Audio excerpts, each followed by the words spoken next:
Russ Clark with you on Monday morning. Happy Monday. 6:01. Yeah, I got in under the wire, basically. I was in here talking to uh, Derek this morning a little bit, but I was ready. I think so. I think everything's working, and I'll tell you about that in a second. Let me get this out of the way. All content presented on the Russ Clark Show, including statements made by guests, commentators, callers, reflects the personal opinions of those individuals and is provided for informational entertainment purposes only. These views do not represent the official positions of Mortgage One Studios, its owners, employees, affiliates, or partners. Mortgage One Studio does not endorse, verify, or guarantee the accuracy, completeness, or reliability of any statements made by third parties during the program. This weekend, we were back in here working on the studio, and I said, wait, Derek and his wife were here. And of course, they're working on a lot of the communication stuff that's going to go on to the tower as we go live on AM 560 in just a few weeks. And a lot to be done. And Derek's actually pretty, I don't know, he's pretty capable with the electronics. And of course, we cut this table that I'm drawing. This was a conference table at one time in the other studios. And we cut it to fit our needs here. So it fits our needs here, I think. I varnished it today, this weekend. So, but it's dry. I'm not sticking to it. So it's all good. And Derek got everything hooked back up. I was surprised. I had taken it all apart to clear the room so I could do some work, but he got it all hooked back up. So I didn't get to play with it at all. Phone lines should still work. And they're open 928-941-0304. And eventually we'll get regular hard lines back in. They'll become back part of it. I don't know when. Shortly. It'll have to be shortly. It's coming up. It's coming up quickly. Reading this morning about the Iran war, as well as where it stands. It's still, I don't think a lot's changed. In fact, they may be further apart. Maybe that's good. We need to know where everyone stands. Iran this weekend just offered a bounty to kill any U.S. soldier. And we know about who it's from. It's not just from the regime or something. That came from the commander-in-chief of Major General Amir Hatami. He just said the regime would pay double if a woman killed or captured a U.S. soldier. $30,000 to an individual who kills or captures U.S. soldiers and hands them over to authorities. And I guess he said suggested. I didn't listen to the report. It wouldn't have been in English anyway. Suggested he double the reward if it was an Iranian woman. And maybe that's because they don't have equal rights. What, is an Iranian woman allowed to go out and do that even? And would you be able to wear combat uniform? Or would you still have to wear that tent that they wear, the Habib or something? I don't know. They also suggested would even purchase the weapons used by the murderer and displayed in the museum. In a separate statement Sunday, the Iran's armed forces insisted the regime would continue resistance against the United States and Israel until it accomplished a complete defeat. Now, complete defeat is something different to them than it would be to us. I mean, I'm assuming they don't have any plans to occupy the mainland here in the United States or come in and attack here. I could be wrong, but I think defeat or them winning has been just that they survive. It's the low bar of survival. That's where I understand they are. I have a chair here that wants to recline. I don't even have the same chair I used to. There we go. I think this one keeps trying to go down. The hydraulics probably needs additional oil or something. The memorandum is done today. The one that was signed 60 days ago on the 17th of, which is today. It's expired, and it was a suggestion that possibly that would start some kind of openness of attacks, not just the little ones they've been having, but maybe started. But that 60-day thing is open right now. It's done. It's gone. Negotiation period's done, but I don't know if it really was in negotiations. They claim now, the Iranians, pretty much open defiance. Like, we're not going to talk to America. We're offering bounties on the killing of their soldiers. Um, they're still attacking commercial vehicles. Apparently, only 2 went through on Saturday, and none Sunday. None went through on Sunday. And the United States does have it open. They say it's open, but they keep getting shot at, attacked. And so they're not trying. Not many of them. Well, United Arab Emirates right now has been doing some, and right now they've had a few of them that have been hit recently, and they're accusing the Iran regime of attacking them, and that was on August 8th and August 15th. The Foreign Ministry of Foreign Affairs for the United Arab Emirates said the attack constitutes a flagrant violation of UN Security Council Resolution 2817, affirms the importance of freedom of navigation, and rejected the targeting of commercial vehicles or the obstruction of international maritime routes. I don't know how that's getting them or what it's getting them. I don't think that's helpful. Well, maybe. Again, don't know the culture, don't know exactly what they're dealing with. It just seems odd way that they're going about business. Between Saudi Arabia, United Arab Emirates, and all that, they keep getting hit, and they just keep saying you shouldn't do that. By and large, although Saudis have started to attack the Houthis, which is pretty good. Then the Houthis just south of them, and the Houthis have been attempting to close the Red Sea, the strait that goes by them out of the Red Sea, and that Saudis have attacked them. But I don't know where that's going, and that's out of Yemen. Let me see a couple things local here. The Arizona Community Foundation, the ACF, great organization. If you don't know about it, but they set up trusts and things, for people to give back to community, and they help organize it and hang on to it, and they can accept donations, and they have things gifted to them like in trust, or people have gifted them like houses and stuff to be used near, and they can direct their own charities as to where it goes. It's a great organization. It's got a new regional director, Lisa Ball. Now, Lisa has been with Special Olympics for 14 years. So she's got a lot of experience, working with foundations like that. At some point, you realize it's just not about yourself anymore, according to Ball. They've embraced us, and I think it's time to give back. They support just nonprofits. They manage more than $30 million right now in charitable funds. They manage it and invest it, I guess, and some of these funds will continue to grow, even forever, I guess.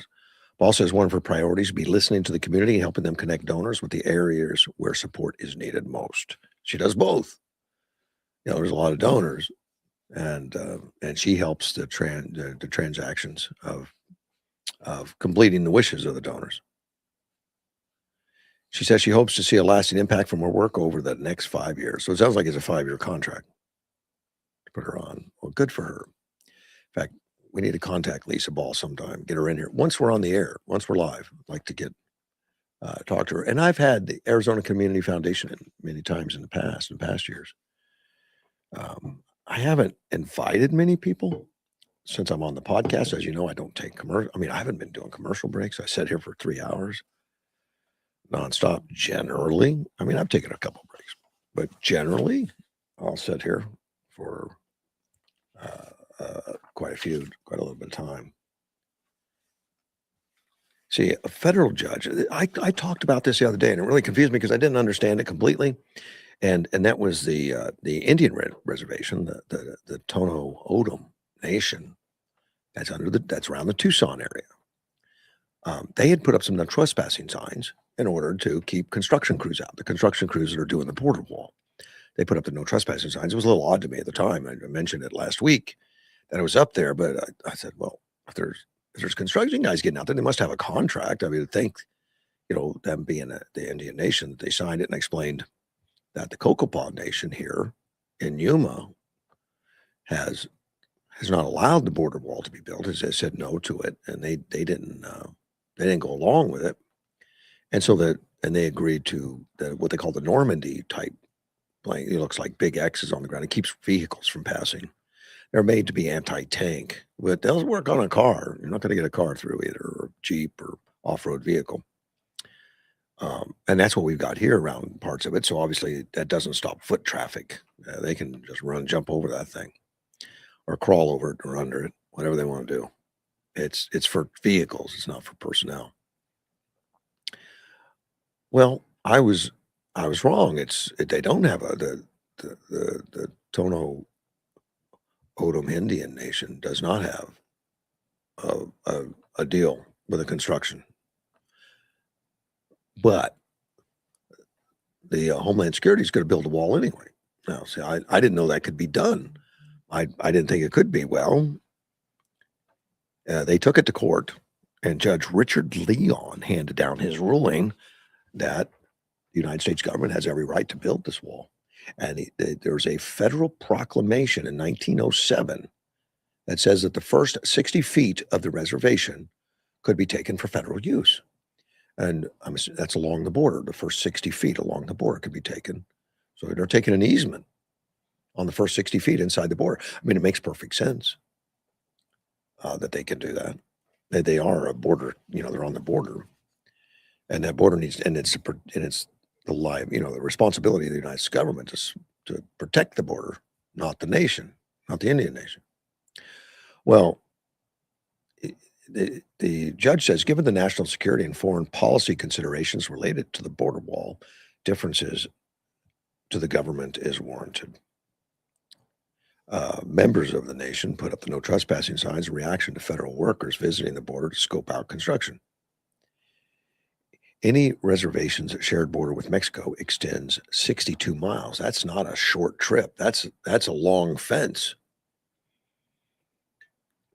So there's going to be construction workers there for a long time. I mean, that's a long fence. And generally what goes along with those fences, especially in high traffic areas, would be a roadway. It's not asphalt, but it's compacted roadway that they can travel 50, 60 miles an hour on, in case they get some notification that someone's trying to, and quite regularly they do double fencing.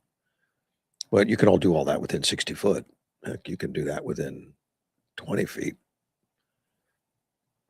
The tribe wrote that any construction-related activities to the illegal and destructive border wall be warned, informed trespassers, and escorted off the nation's land by law enforcement. They were already doing that, but now they said, the federal judge said, stop it. Now, this proclamation from 1907 was a proclamation by President Theodore Roosevelt. And it stated that all public land within 60 feet of an international boundary is under the exclusive control of the federal government. Now, that caused me to ask a lot of questions. Like, what's the difference between an executive order and a proclamation? And there is a difference. Executive orders are not necessarily legal right away. They can be, it's not usually what they're doing, but quite often. But the proclamation can be. That's not always either. But the proclamation is like the Thanksgiving is going to be, a national holiday or something. It's a proclamation. And these proclamations are generally surrounded, by the presidents are one that they have legal authority over, like tariffs or protecting the borders. And those things do fall under the executive branch. So the proclamation is within their rights to do that. George Braun, my lawyer, is on the phone. Good morning, sir. Good morning. How are you? Good. Teddy Roosevelt did a lot of stuff for the environment. Well, and this was for really the protection, though, of the border. I didn't realize that was done at that time. Oh, yeah. And I didn't realize you could do a proclamation and make it law. So I had to ask artificial intelligence, because I didn't have you on the phone, but I had to ask artificial intelligence about the proclamation. And apparently it is legal if it's within the boundaries of the responsibilities of the executive, that they already have the jurisdiction. So, and they do. That's the executive branch on protecting Yeah, the borders. yeah. I always did love the thing that since our ocean front areas Mhm. along the country is, the first line of defense. Basically, the rich are our first line of defense because they have the, Pelosi and those people who have They're just and Obama who have the big beachfront properties. Mhm. They're the ones that are going to, have to worry about the tanks coming up. Yeah, they're cannon fodder, buddy. That's Yeah, they're just so to sound the alarm, let them know they're coming. hey, I two things. One, I gotta throw out a shout out. Andy and everybody else. Ron Townsend passing away. This was very tragic, and he had a lot of friends in Yuma, and so I'll try to get out there for that memorial service. Okay. Second thing, I gotta give it a real big thanks to Doug Nichols. We had a situation this weekend, and I couldn't think of anybody else who to call but our mayor. Uh-huh. And the mayor, as soon as he got out of the movie theater, because I texted him, immediately called me back and helped out. So, I mean, we're very, very lucky to have him as a mayor, and I'm glad I voted for him. He already got elected. You don't even have to throw a campaign thing out for him. Well, I know, but it's you got to give an attaboy every once in a while. To He people does. He works hard. He does, and he stays engaged. Well, I mean, everybody can complain to people, but it's always nice to give them a compliment. I mean, I've been having to deal with the Medicare people and the Social Security Administration for the first time in my life. And when I was over at the White House the other day, I had to tell the chief of staff and a couple other people, you can't believe how great these people are to work with. I called and it says, do you want to wait in line or do you want us to just call you back? Mm-hmm. So I gave, call me back. And then I hung up the phone and it rang almost immediately. And there was somebody on the phone goes, no, you got to do this. And pulled up the form, sent me an email with it, and then walked me through writing it, the form that needed to be filled out. And then they stayed on the thing to make sure that I got what I needed. Uh-huh. In a way of, so that, well, it wasn't your fault. It was the fault of Kaiser that they didn't tell you the right day. So we can figure out a way to get you to where you get the insurance that you want. I was just floored. I mean, the guy stayed on the phone with me and then called me back later on to make sure it was done right. But I got that from both the Social Security Administration and from the Medicare people. They were just too easy to work with. It was just wonderful. I'm going, can we put you guys in charge of something else? I mean, the government needs a lot of things. We're getting all excited here. We've got the Formula One race this weekend. Oh, is that this weekend? Oh, that's going to be fun. Do you have a good spot picked out, or you gonna attend it, or you gonna try to stay away from it? Well, we're Washington bureau chief Derek was good enough to write a nice letter, and we have a staff. We will be covering it for KBLU AM 560, and we've put in all of our.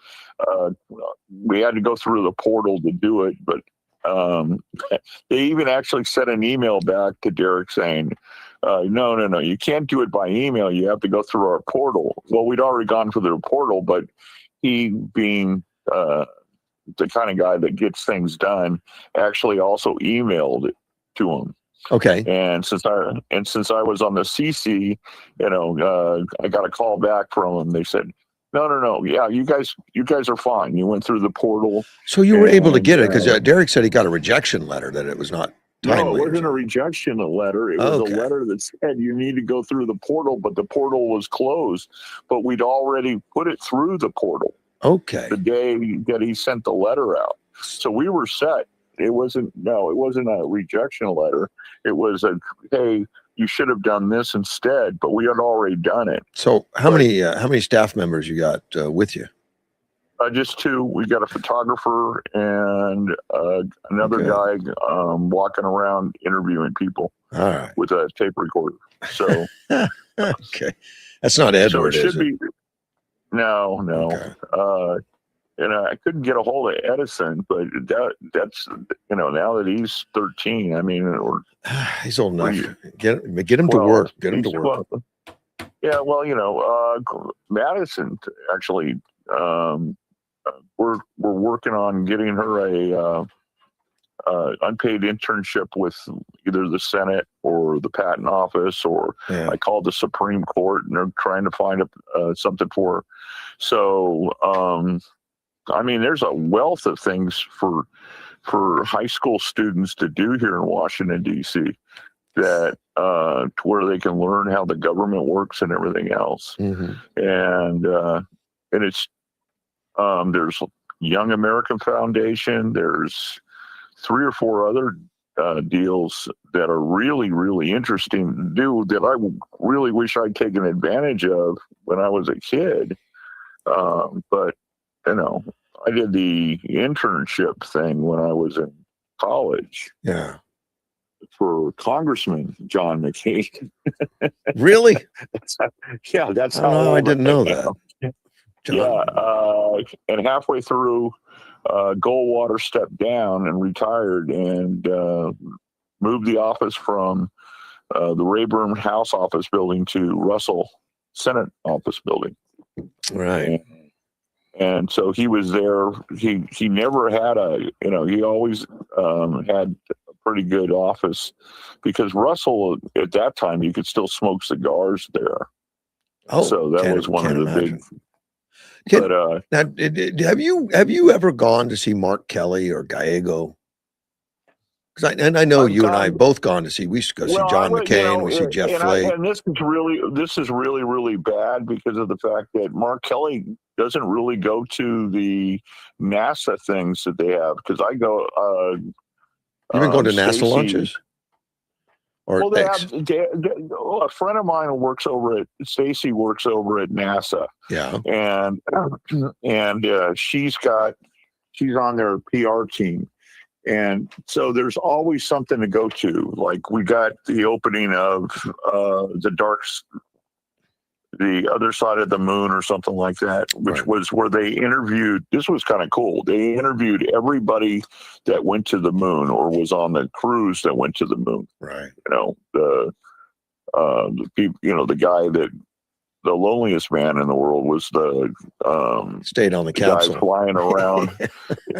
Well, when Neil Armstrong and Buzz Aldrin were on the moon, there was a guy flying around waiting for him to come back. Yeah, nobody to talk to. In fact, he was out of contact with Earth for a lot of the time because he would go on the other side of the moon, and they lost. He was really lonely. Nobody. Yeah, and actually, he got a couple of really great pictures of the planet from our planet. So anyway, but one of the things is that Mark Kelly doesn't tend to go to those things, and so I haven't actually seen him in those kind of things, and it's really kind of sad because everybody knows me. I'm Michael Collins, by the way, was the name of the crew member that had to go around and around and never got to go to the moon. But one of the things is that I always wanted to be an astronaut. But I had amblyopia, which is a lazy eye, and they did everything they could, but my eyes don't work in binocularly.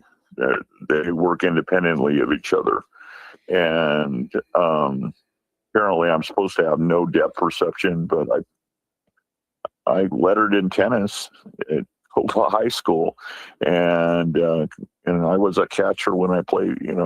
So even with a lazy eye. Yeah, the brain figures it out. I've never ever understood this, but it's kind of funny. A friend of mine who had a brain tumor, he said, you told me this before, and they just told me that my brain will rewire itself if we keep doing all these exercises and stuff. Anyway, but one of the things was, they told me, one day I had a new ophthalmologist in Los Angeles, and he told me, well, you'll never be a fighter pilot. And that once he said that, I stopped going to school. So I was a kid who drank all the Tang I could drink, took every hard class because I was going to be an astronaut. When they took away that, my mom freaked out. She was like, "What you told him that's all he ever wanted to be." Right. And then she got one of the executives at NASA to call me. And he called me and said, "What are you doing? We need everybody for this group. If you don't think that we have to have engineers and we have to have all these other people, not everybody gets to go to the moon, but there's a big team and we need your help." And just turned it around on me. Really? And, so you can't just quit now. You got to keep going to school and doing all this other stuff. And it turned my attitude completely 180 degrees. And that's what it took for you to get to go to school, was you had to get called by an astronaut. Yeah, well, it wasn't an astronaut; it was an execative at NASA. Somebody from NASA. Good for you. Somehow we're related to von Braun, who was the rocket designer. Oh, anyway, the Nazi. He was in Operation Paperclip. Okay. Everybody was it's like the Communist Party. If you get up to a certain thing, they got to make you a member of whatever the party is. Right. Anyway, but the thing was, make too long of a story short, what happened was when I got out of law school, I went to the Friendly Sons of St. Patrick dinner, and I got seated next to Wally Schirra, the only guy to go up on Mercury, Gemini, and Apollo. Through him, he needed some help as in an entertainment law, basically contracts. And through him, I got Alan Shepard, Scott Carpenter, Gordon Cooper, and Chuck Yeager as clients. And it was, basically the right stuff. Yeah. And so I got to know them all the way until they all passed away. Right. And I still wish I'd gotten one picture that Neil Armstrong didn't want to take, was because I handed Carpenter the camera when I was standing in between Gene Cernan, the last person to step on the moon, and Neil Armstrong, the first person, and said, "Take a picture."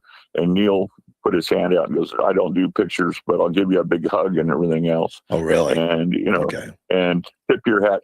And I did like the family. If you like the thing about Neil Armstrong, please don't go see the movie. They just destroyed him in it. But the thing is that what we got out of that space race, as far as technology, spin-offs and everything else, your GPS, your the ability of your car to, when you're backing up, to know that something's behind you, all of this stuff, it all came from the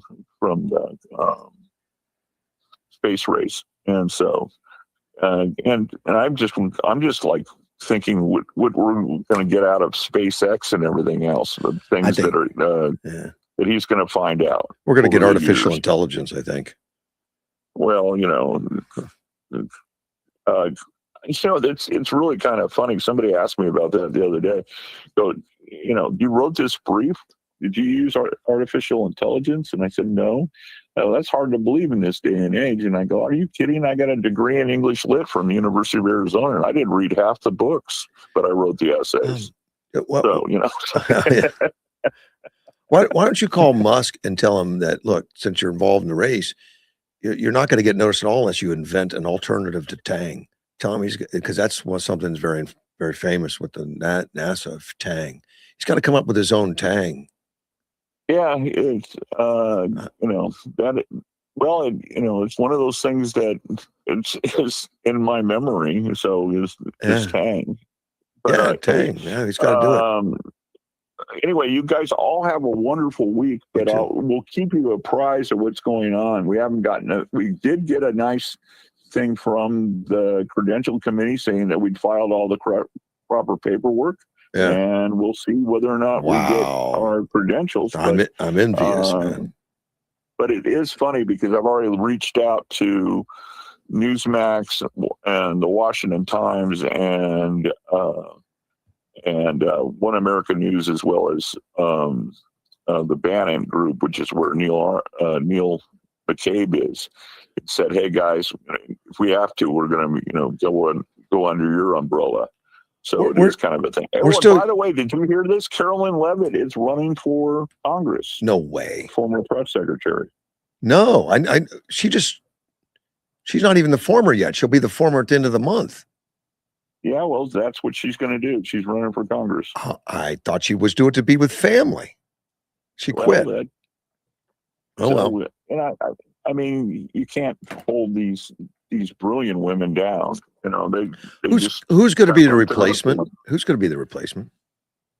I have no idea, but I'm sure it's going to be light years ahead of what we had during the the Biden administration. Hey, Levitt did great. I liked her a lot.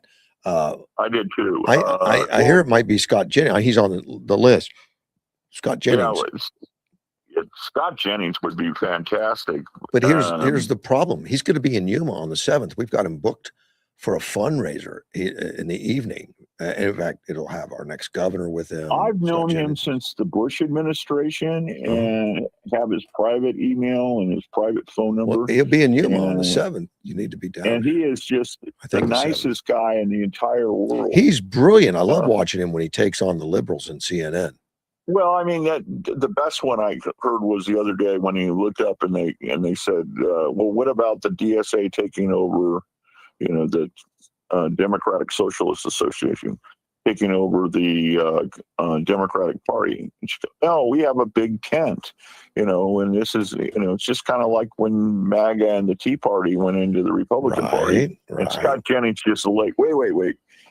The Tea Party and MAGA aren't asking for open borders and destroying the Constitution and getting rid of the Senate Electoral College and everything that we're founded on, and go to a communist system. You're out of your mind. Yes, they are. That Hogg guy, the one who says that he was in the shooting down in Florida. The anti-gun guy. He's standing up and he's going, well, we have to get rid of all these older guys. And this is where the problem with having the mob is that stampede that you started will turn on you fairly quickly and you can't do anything about it. Schumer and Hakeem Jeffries. But Jeffries just spoke out against him this weekend. He says he doesn't agree with anything that they stand for, which shocked me. Here's the problem. First off, the amount of the donors who've left, what's her name, Lee, who was one of the head bundlers for the Democratic Party, they were feeding them false polls, interior polls, and everything else to try to get as much money. But the biggest problem that the donors had was when they found out that where the money went. They were told that Oprah was donating her time, that Beyonce, that Bruce Springsteen, all these people were on her side. And then when they saw the checks had gone and how much money these people got, they said, wait a minute, you're asking us for money for this? Beyonce didn't even sing and you gave her $10 million. That doesn't make any sense. You should be paying people to walk around and knock on doors instead of having a concert. I mean, we're going to get killed. And that's, and that was my internal people. Sally and a couple other people that I knew over in the Democratic Party called me on Monday night and were just besides themselves. And I said, well, get some rest. When was the last time you slept? They go, we'll sleep when we lose. and they said, it's going to be, George, you don't understand. It's going to be a landslide from our interior polls. And and this is the Dems saying this because and Harris had come out and had her Hillary moment. It's your fault that I'm not winning and everything else. Kind of like the what's his name in Stripes. This is all your fault. John Candy goes, I'm going to squash him. But these guys couldn't quit because they need the work, or they would have all walked out at that point. They were trying to save anything they could as far as down ballots and everything else. But there was, when you have an unlikable candidate, and it was just a really, really hard thing for them to go through. But now when you see, the Raging Cajun and a lot of these people all of a sudden standing up going, I can't go back to my group and tell them that we're communists and that we accept all this stuff. Mm-hmm. There's no way. This isn't going to play in Louisiana or Nebraska. I'm glad they're starting to bring it up, but look, it's getting time for the election, and is this going to hurt them? That's going to create more of a rift between the Democrats. Well, and that's what we wanted. We got to get it back to where the Democratic Party is a party that's not on speaking terms with itself. Oh, by the way, this is the last little thing here. The biggest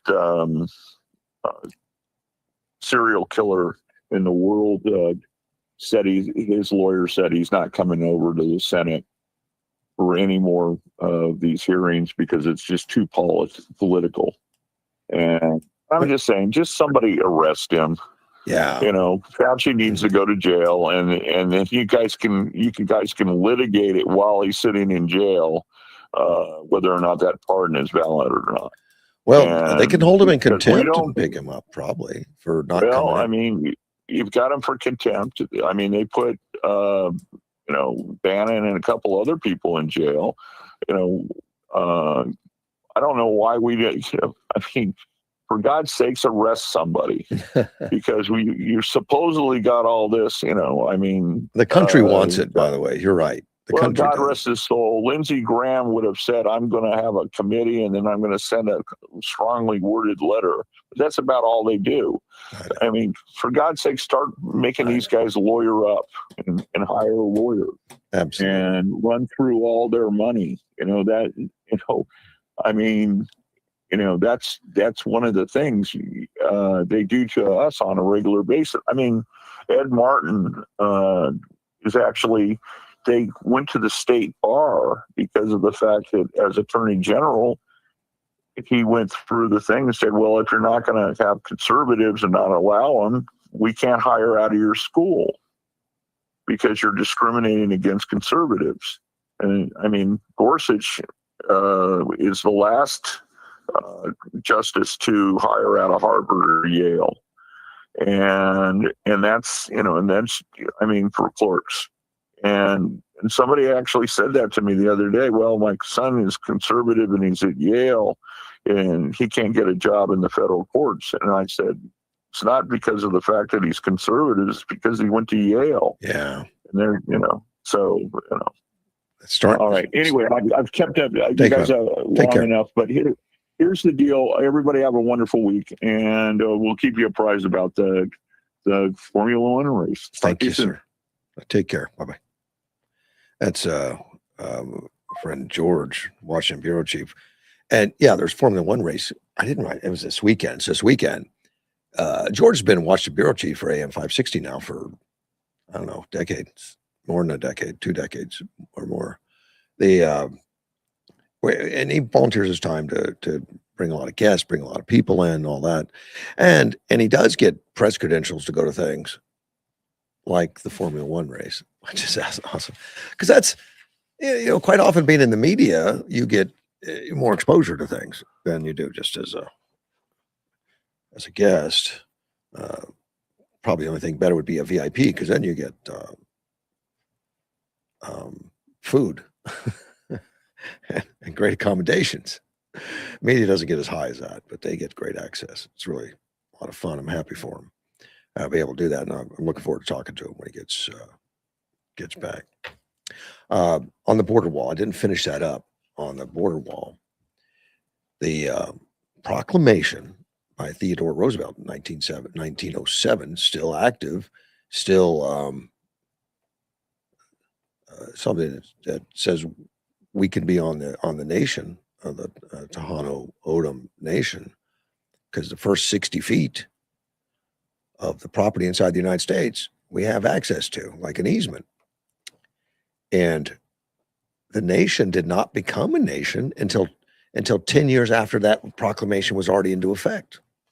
So they became a nation after even that, which they should have been aware of at the time. Not that it would matter, but the proclamation said it was necessary as a protection against the smuggling of goods between the United States and the Republic of Mexico. They said that back in 1907. Mark Wayne Mullen, the Homeland Security Secretary, he said that apprehensions at the border are down 94% compared to former Joe Biden's administration and are the lowest level in 30 years. Again, this month, the results are clear. President Trump's border security agenda is restoring order and putting the safety of American people first.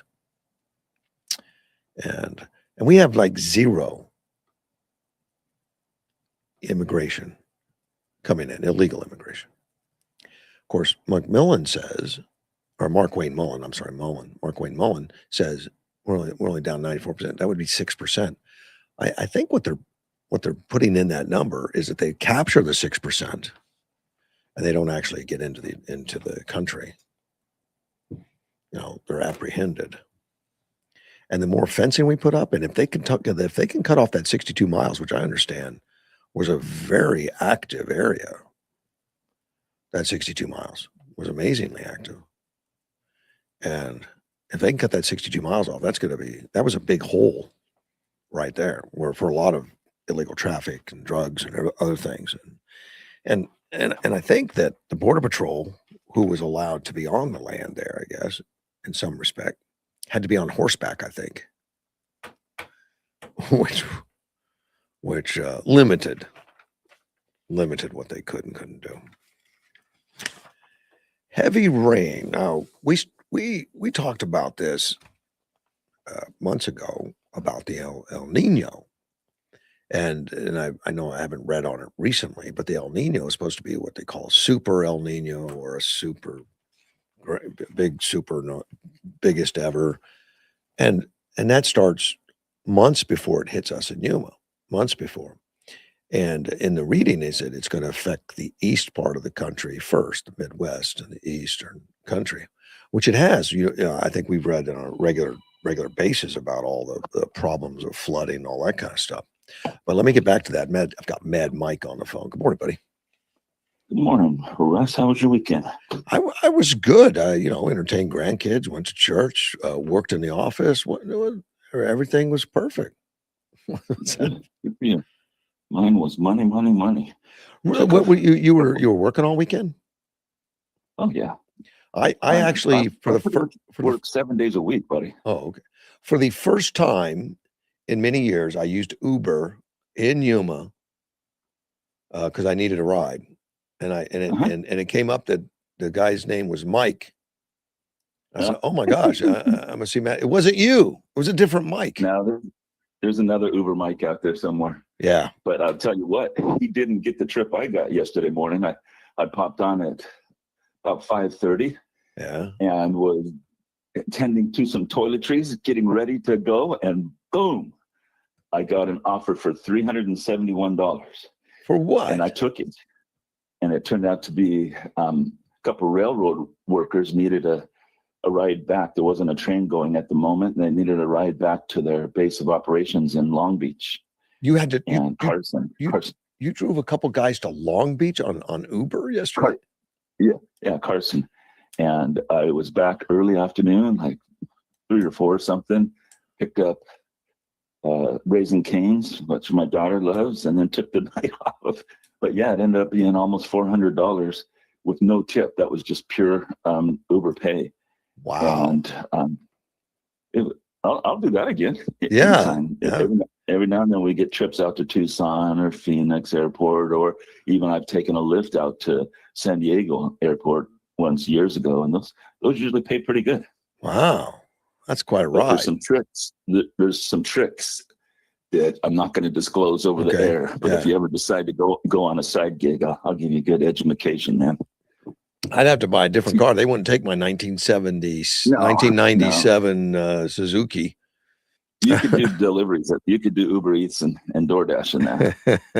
But the reason for my call is I wanted to jump on the Senior George pro federal government. I can't really call it a rant, but I don't know what else to say. Okay. I also had a very pleasant experience with the federal government recently. I've had a letter sitting in my pile of junk mail to go through, and it said it was from the FTC, and I just figured, oh, that's probably some farming and trade and corporation, offering me a credit card if I want to do agricultural or something. And I just left it there. I finally opened it earlier this morning.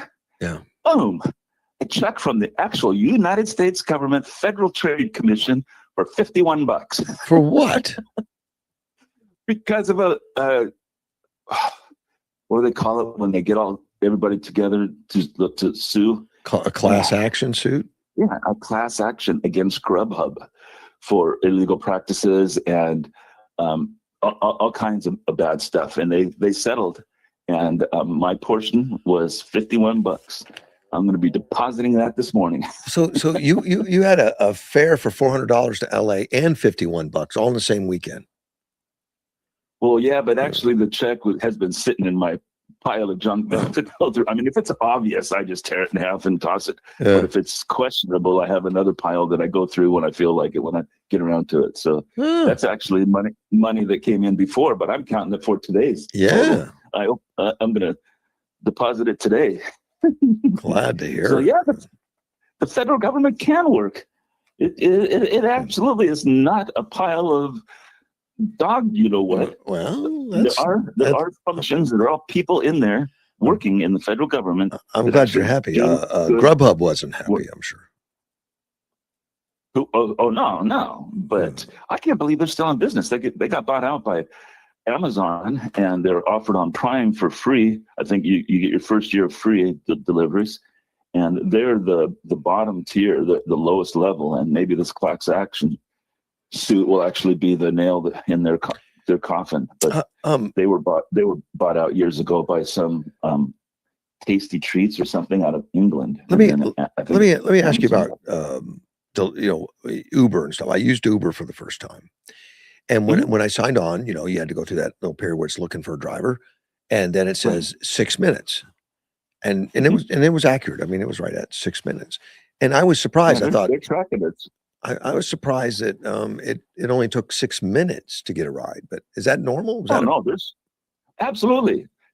I mean, if you're at like 3 o'clock in the morning on a Tuesday, not likely, but a normal weekend, sure. There's probably 40, 50 Uber drivers hitting the streets. Seriously, that many? Yep. Okay. And luckily, there's only a few of us that do what it's called the XL, the larger vehicles. I took some co-eds. I took 5 college chicks on Saturday from their dorm to Marshall's. They wanted to go shopping, and that paid out $25. So it was more than the gas to get me from there. My daughter just bought that brand new Hyundai Palisade, which is nice. That's a big one.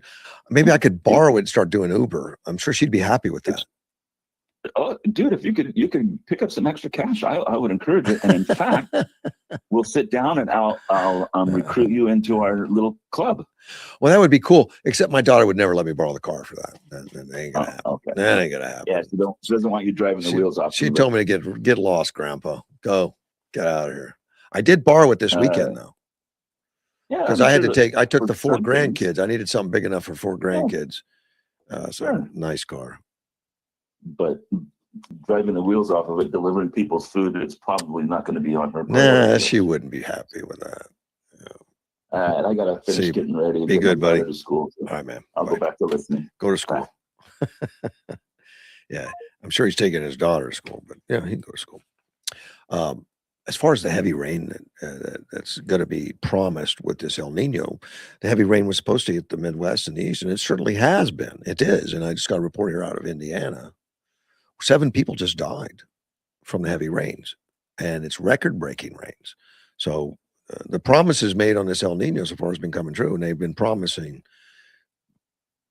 that we're when during our normal monsoon season, we're going to get nailed much more heavily than we do in other years. And I know some years in the last few decades, we've had a rise in Lake Mead like 30 feet in one year. But and of course, that's not going to get us out of a drought. But 30 feet would be a great deal if that's possible. And that comes with a heavy snowpack and all that kind of stuff. I think I have OG on the phone. Good morning, sir. Yes, sir. Russ Clark. Yes, sir. When I've got a recommendation for you to play on your show when you open up the KBLU again. Okay, and that'll be, it looks like September 9th is what we're looking at. Okay. The man's name is named Elias Grace. He played at the 250th anniversary in Washington, D.C. This is Trump's #1 guy. Oh. And he's one of the greatest singers I've ever heard. He sings songs like Hallelujah, The Old Rugged Cross, that kind of stuff. I would suggest you open your show with him. I'll do You know it. what I'm saying? I'll try to get a hold of him. Now, Yeah. Do you know who I'm talking about? I don't. Okay, look up Elias Grace. You're going to fall in love with the guy, Russ. You will. Okay. You haven't let me wrong yet. No. Oh, he's Yeah, a gospel trying- Christian worship artist. Yes, sir. I think I saw a video of him from the rally at DC. Yes. In fact, we opened up a prayer group on Saturday with him, I think. Yes, sir. You would. Yeah, that's what he does. That's what he does. And that was the first time I've ever heard him, but he was inspirational, not just his singing, but in Yes, he will. really inspirational in his speaking to the crowd, impromptu. It was all impromptu stuff. Well, your audience, when you open the show, will fall in love with this guy. You will. Well, And this guy, an absentee, will become a regular on your show, I'm sure. well, I will work to get a hold of him right away, and I'll see. Well, you can, but you can play his songs, parts of it. You know, I think they allow you 19 or 20 seconds. They're all super great. Yeah. He makes everybody cry in the audience. Like, I've seen him in concert. He makes everybody cry. Even Trump was in tears. Yeah. And Trump had an assistant there that had him a hanky to wipe his tears away. The guy is that great. I'm gonna work on doing that. Getting him on. Yes, sir. Yes, sir. Okay, well, I'll do that. But look him up and sit back and be ready to see if you can pull up the concert that he played at the 250th anniversary. They call it the USA's 250th anniversary concert in tribute.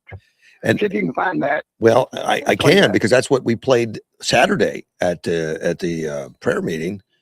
Somebody actually it was Peter that found that, the guy that was running the meeting, and played it for us. It was, on television. It was great. There were 30 of us there, but it was the first time I've ever heard him. I didn't know who it was. I'm glad you. I'm working on a sculpture up here in Las Vegas, Okay. and I'm gonna make a statue. I got to get your height and everything.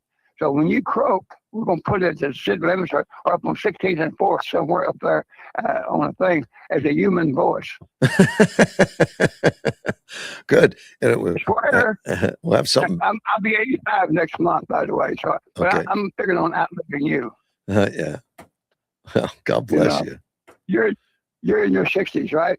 69 next month. You're getting there. You're going to catch me. I'm young. Yeah, slow down and I will. I'm young yet. Yeah. Okay. But look up Elias Grace, if you will. I promise you will not regret it. It'll be the finest thing you ever done in your life, and he'll bring a tear to your eye, Russ. I've and already. Your wife. Well, do it with your wife while you're doing it. Do it with her. I'll do it with her. I'll play it for her. I appreciate you, sir. Take care. Yes, sir. You take care. Bye bye. Bye bye. Now, since I've been doing the since AM 560 has closed its doors, and I've been doing this on the internet. He's never called. That's the first time that I've heard from OG since then. Well, he's called me personally a few times, but afterwards. And I did see Elias Grace. I didn't know who it was.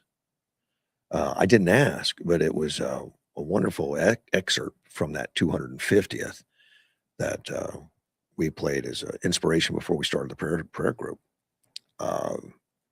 So I don't know how hard he's going to be to get a hold of. We'll see. I'm sure. He looks like he's got some web pages, and I'll see if he'll do that. If I can get a hold of him, I'm sure there's a way. He's got websites. I'll find him. But anyway, getting back to the flooding. 7 people died in Indiana this weekend, everything from a 4-year-old boy. The 4-year-old boy, which is terrible, I was wondering, like, how could that happen? He was asleep in his room, and the flood and the rains, the storms caused a tree to crash through his bedroom window and unfortunately took his life. So they're getting the storms that were promised in the West, in the Midwest from this El Nino. So we're going to get hit with it. And I hope it has enough to alleviate some of the drought, because we've got some bad decisions coming up on water rationing, and that's going to affect the state of Arizona, quite possibly the county of Yuma, but definitely the state of Arizona, according to what the feds are looking at right now, because CAP, Central Arizona Project, is it got the weakest treaties on the water. They're the weakest. They're the last in place. They're the ones going to give up. And that's Tucson and Phoenix. Now, theoretically, Yuma doesn't have to. That's not always the way it works, but that's the legal issue of it. I mean, that's the way the legal issue is. So that is going to happen. But since I was reading that something about climate change, and of course that's always going to come up, that it's our fault because we drive Suburbans and we're destroying the planet and all that kind of stuff. The people trying to keep us scared. The same people that buy beachfront property, like Al Gore and stuff. It says water's going to rise and wipe out all the coastlines. And by the way, I own my house on the coast and stuff, or some. I own multiple houses. But Edward sent me an article that they just did some studies in Montana about warming, showing them, in fact, that the environment's warming and all that. Now, Edward he did a paper on climate, not warming, but the measurement of the climate, the temperatures and all that. And he flew all over the world and did it. Andy? And I'll get back to that. Let me have Mr. Andy. He's on the phone. Good morning, Andy. Hello. How are you, sir? Russ. Yes. Okay, I can barely hear you. Oh, well. Okay, here's the deal. Let's hope what happened in Denver yesterday kind of helps our water supply. They had 6 inches of hail in Denver, and they had to get the snow plows out to clear the roads for people. Okay. And I lived in Denver for a number of years, and the weather's crazy, but I never saw it. Well, I saw a bad hailstorm once. It destroyed a lot of cars. I mean, yeah, cars in Denver, some new car dealers had like everything they had on the outside and the front of the building was pretty much totaled. I mean, it dented so much of the bodies, they couldn't repair them. No, they just cash them out. Yeah, I'd have driven it, but they didn't want to give it to me. You're not very prideful, I mean, it's okay. I'd have drove it with dents and everything.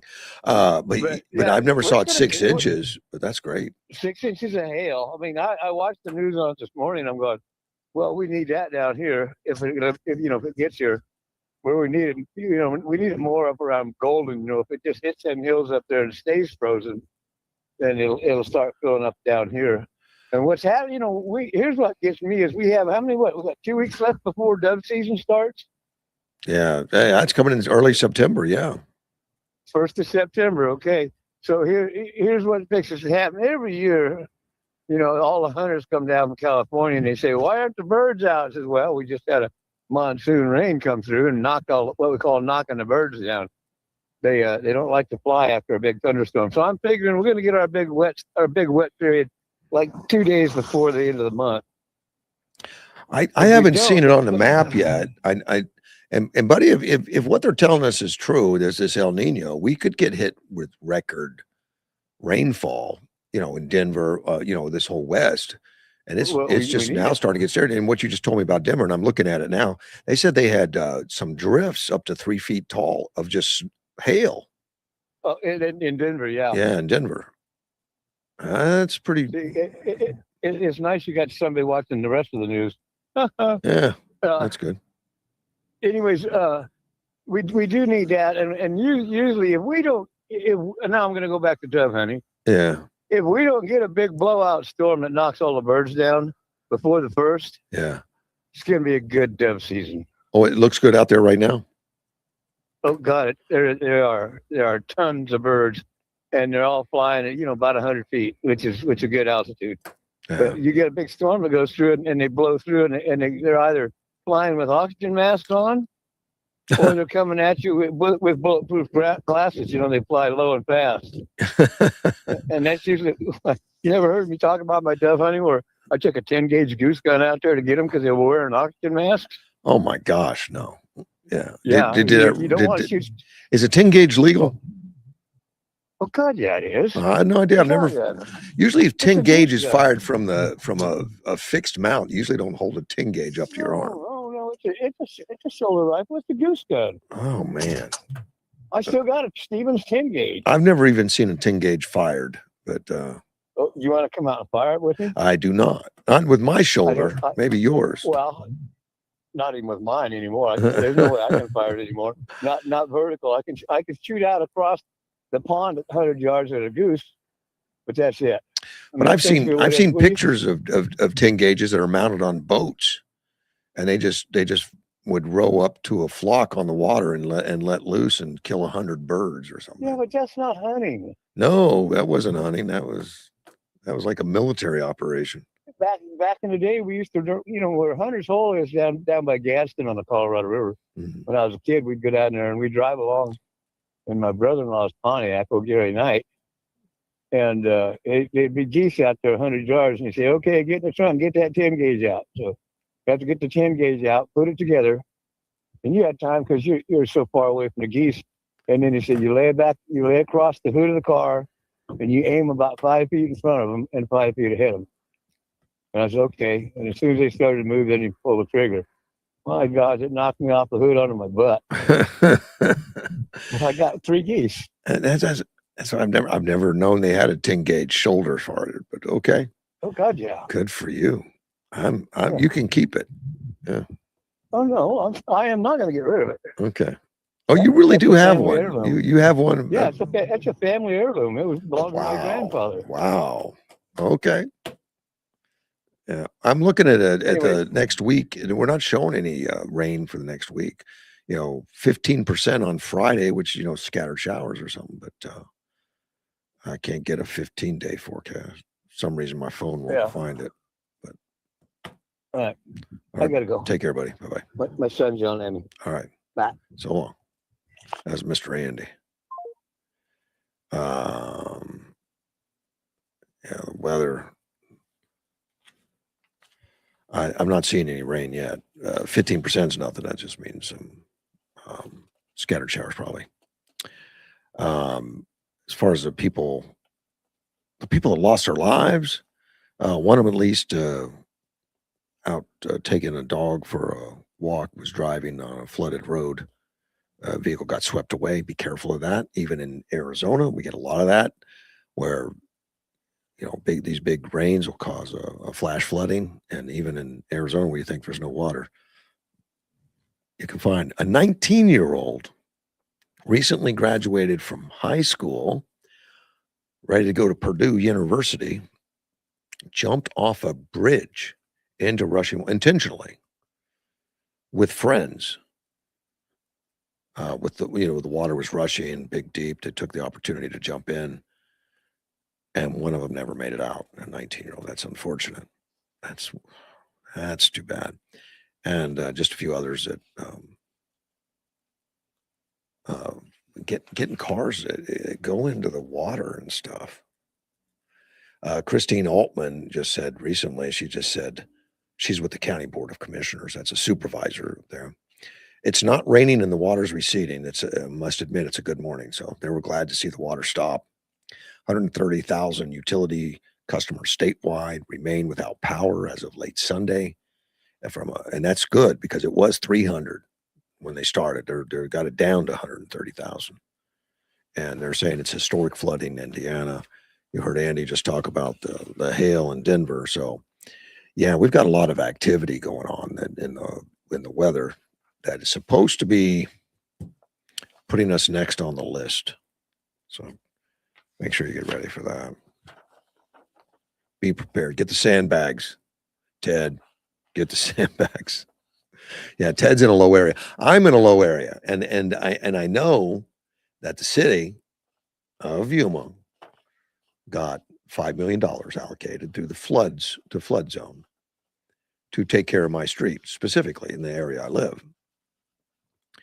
I thought it was supposed to happen this summer. It did not. There has not been anybody doing anything. They were going to increase the size of the piping because they have some pumps there now, but they're just not big enough. Piping's not big enough. I mean, to take care of it, obviously. So because we still have flooding, I'm gonna pray we don't have any damaging flooding. I mean, if it gets bad, I don't know what the city's going to be able to keep up with at this point. Don't know. Mosquitoes. We're in mosquito season right now in Yuma County. And we do have people with the city or the county. I'm sorry, it's the county vector control. Vector is the ones that does the mosquitoes. There's a group of, I think there's like last time I was there, like 3 of them. They're mosquito chasers.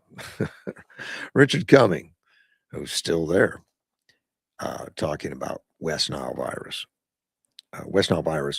Keep in mind, mosquitoes kill the most humans of any animal or insect or anything. It's mosquitoes because they carry diseases and parasites and other things. But mosquitoes will kill tons of people, more than rattlesnakes or anything else. It's mosquitoes, so be careful. And that's what Richard does. He goes out and checks it out. They put out bait areas and they capture mosquitoes so they can test them for West Nile virus and anything else and see populations and all that. And they have found one positive of West Nile this year. And they say it's peak mosquito season in Arizona is during the hot, humid summer months from July through September. So we're already seeing West Nile activity according to these guys. He says it's pretty common. We find it every year, typically depending on the year and the rains. We may find it more one year and less the next. A year is a pretty typical year for West Nile virus, but we're only halfway through the season. There's 3,000 different types of mosquitoes worldwide. I don't know how many of those types we have in Yuma. I don't know. I'm not a collector. See, West Nile virus is actually the leading cause of mosquito-borne diseases in the United States. Didn't know it raised to that. Mosquitoes are called vector because they can transmit diseases from one animal to another. West Nile virus not only affects humans, but it also impacts horses and dogs. And that's Laura Rosenwald, entomologist with the National Pest Management Association. The state of California is also testing over here in Imperial Valley. And they have one test pool that have tested positive this year. No laboratory verified human cases. And I think that's the same for Yuma. We don't have any human cases at this point. CDC says mosquitoes are the deadliest animals on the planet, killing more people than any other creature in the world. So if you notice mosquitoes, give us a call. This is according to Richard now locally. Give us a call. We'll set traps, do an investigation, and try to find out where they're breeding.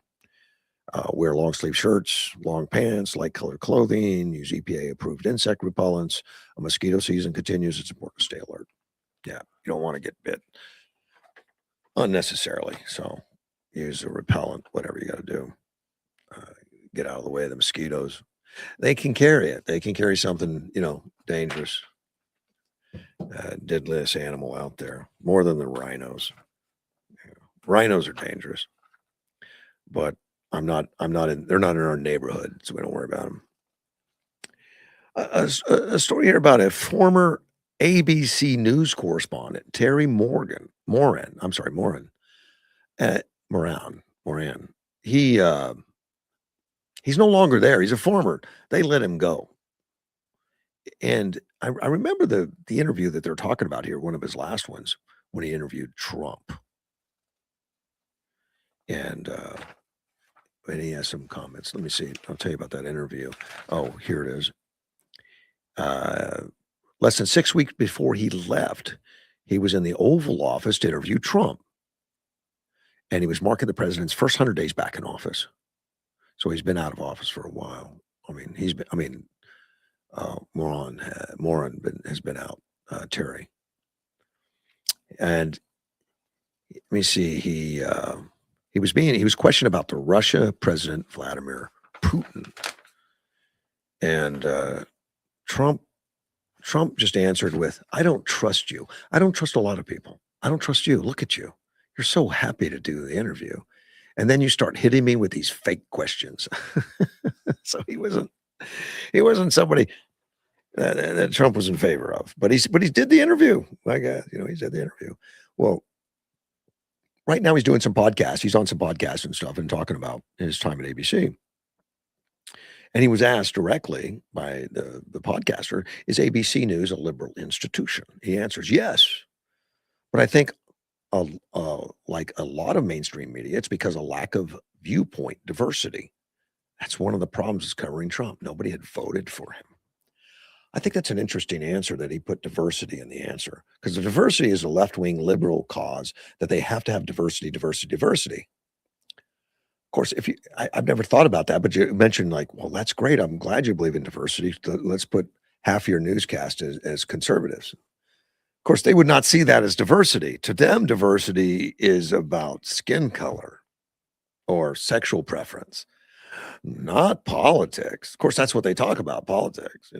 We're going to talk about politics, but we don't want diversity in politics. We don't want diversity in skin color. And that's so amazing that he used that. I think that's great. And even when we start talking about racial relations, most of these organizations that are involved in racial relations don't really care about diversity, and they don't care about race. They care about politics, and we see example of that of prominent people that are black that are conservative get trashed by the black caucuses of the world. Like the black caucus in the House and Senate. I said just the House.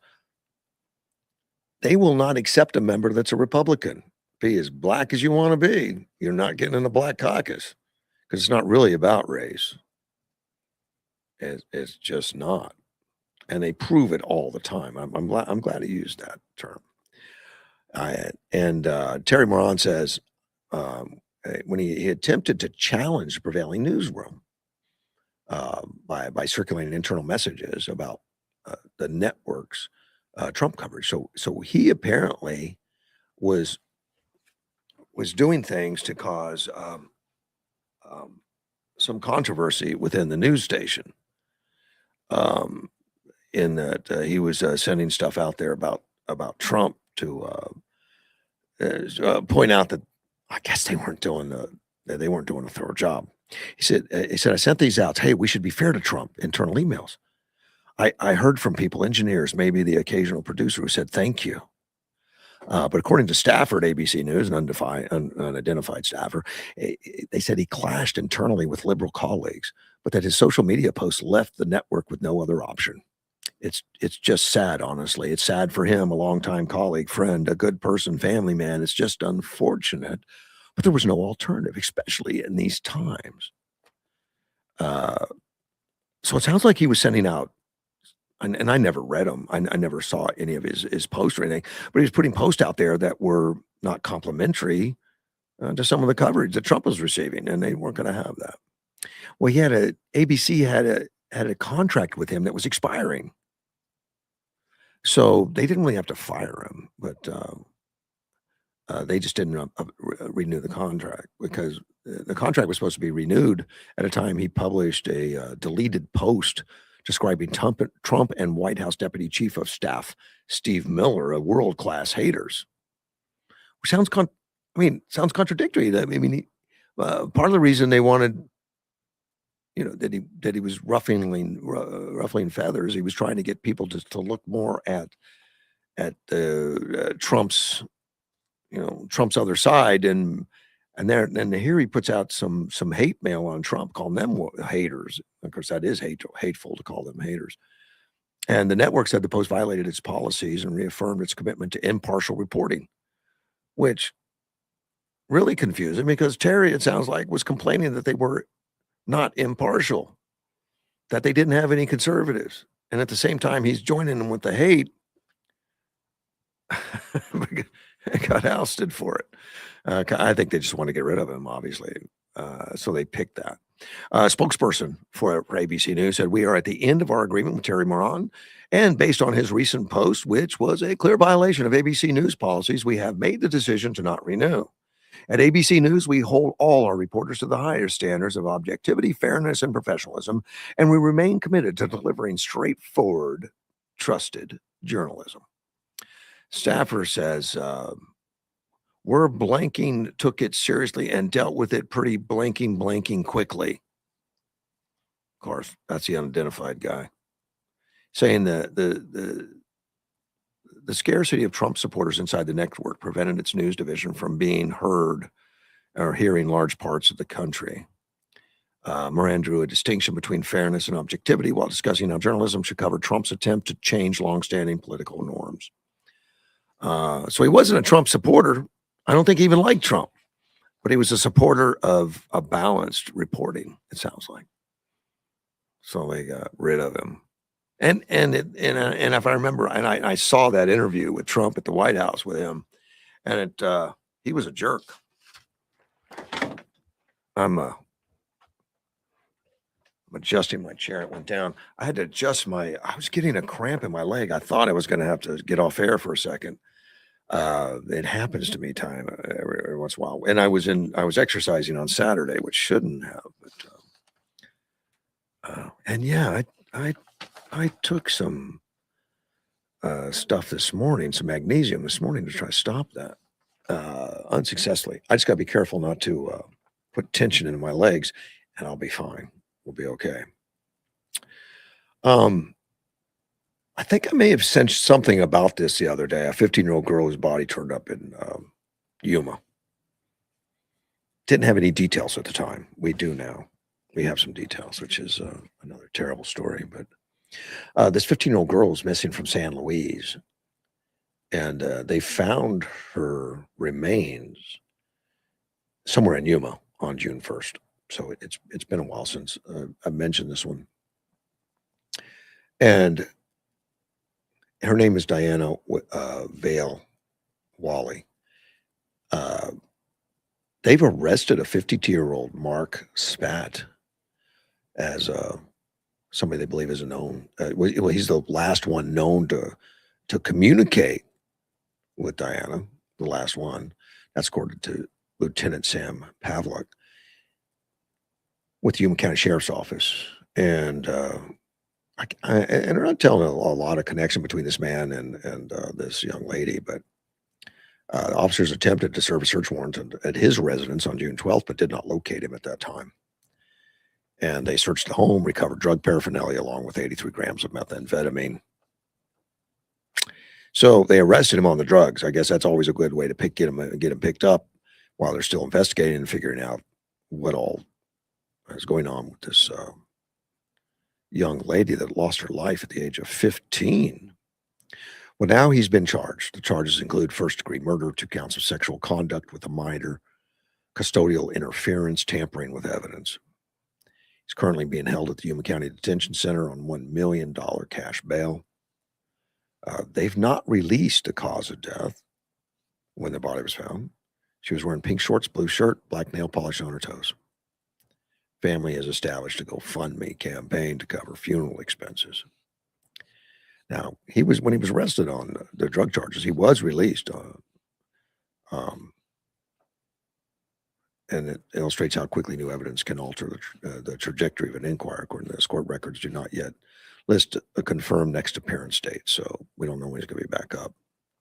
And it doesn't tell us a lot, but of course they're always interested if anybody in the community has any information that they can. And this article says the arrest closes one chapter of the investigation while leaving the community to grapple with the loss of a young resident. I guess so. That's a hard hit. And a young lady out of San Luis, very hard hit. SNAP, you know what SNAP is. SNAP is what they used to call food stamps. No longer called food stamps. It's something nutrition. I can't remember. I can look it up. But SNAP is, to help families. They're struggling to meet grocery needs and all that kind of stuff, and it just got out of control. When I heard there was 42 million people on SNAP, I was like, wow, I lost their minds. That's tons of people on SNAP. And of course they're discussing because there was so much fraud in the program, tons of fraud. And of course, under Donald Trump, we've been cleaning a lot of that fraud up and finding out that a lot of people were getting SNAP that didn't even qualify for SNAP. And they've been cleaning that up. Now, Senator Mark Kelly, right here out of Arizona, just announced this week that over 400,000 Arizonans are receiving less SNAP benefits in the last year. Probably true. It doesn't state how many were fraud or whatever, which I'm assuming that's where it all went. It was to clean it up and do it to where it was being distributed according with the laws instead of the fraud, but it doesn't say specifically. In 2025, Republicans passed legislation cutting $187 billion into nutritional assistance programs. Well, I don't know that they passed legislation to cut it. I think they passed. Did they pass legislation for that, or did they pass legislation just to clean it up? I mean, to make it legal. But let's take a phone call. You're on the air. Hey, what's going on, Russ? I'm doing well, Gilbert. Good morning.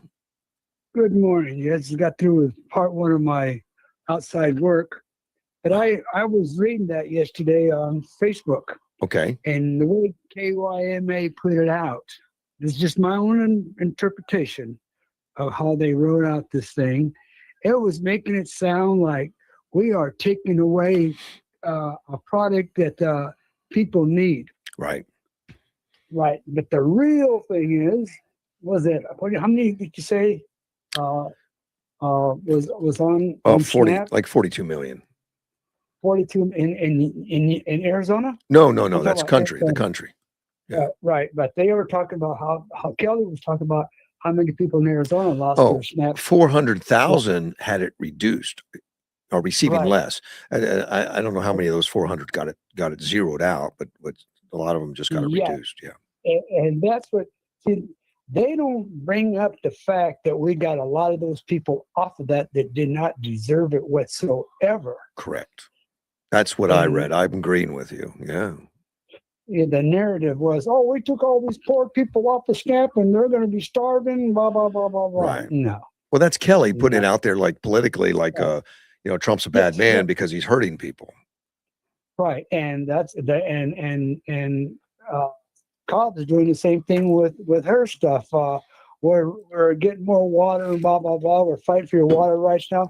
And they're doing it right at election time, of course. Yeah. And Galeo is doing the same thing about the mill. There's a bunch of Marines and sailors are upset that they've been out to sea for so many months and they're tired and they want to jump overboard. Yada, yada, yada. Well, have you heard that?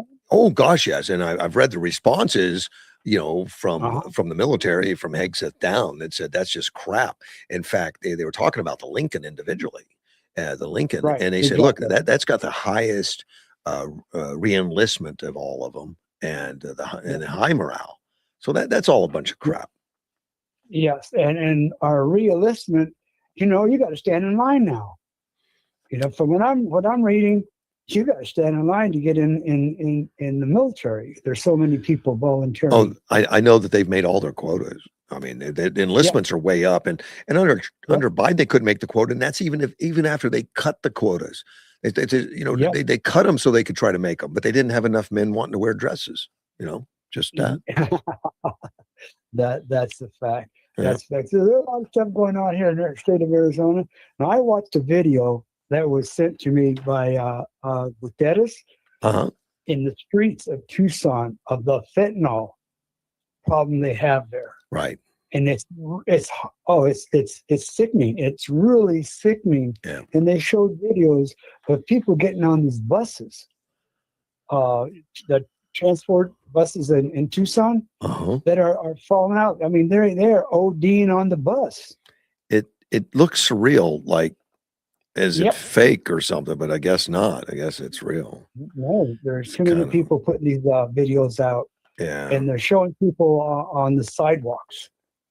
And the mayor was supposed to have police up and down these streets last week or 2 weeks ago to patrol that and stop that. They haven't been seen. Okay, wait a minute. They stopped having people out there, or they stopped letting them record it? No, they're not recording it, but the police were supposed to go out there and patrol the streets. Wow.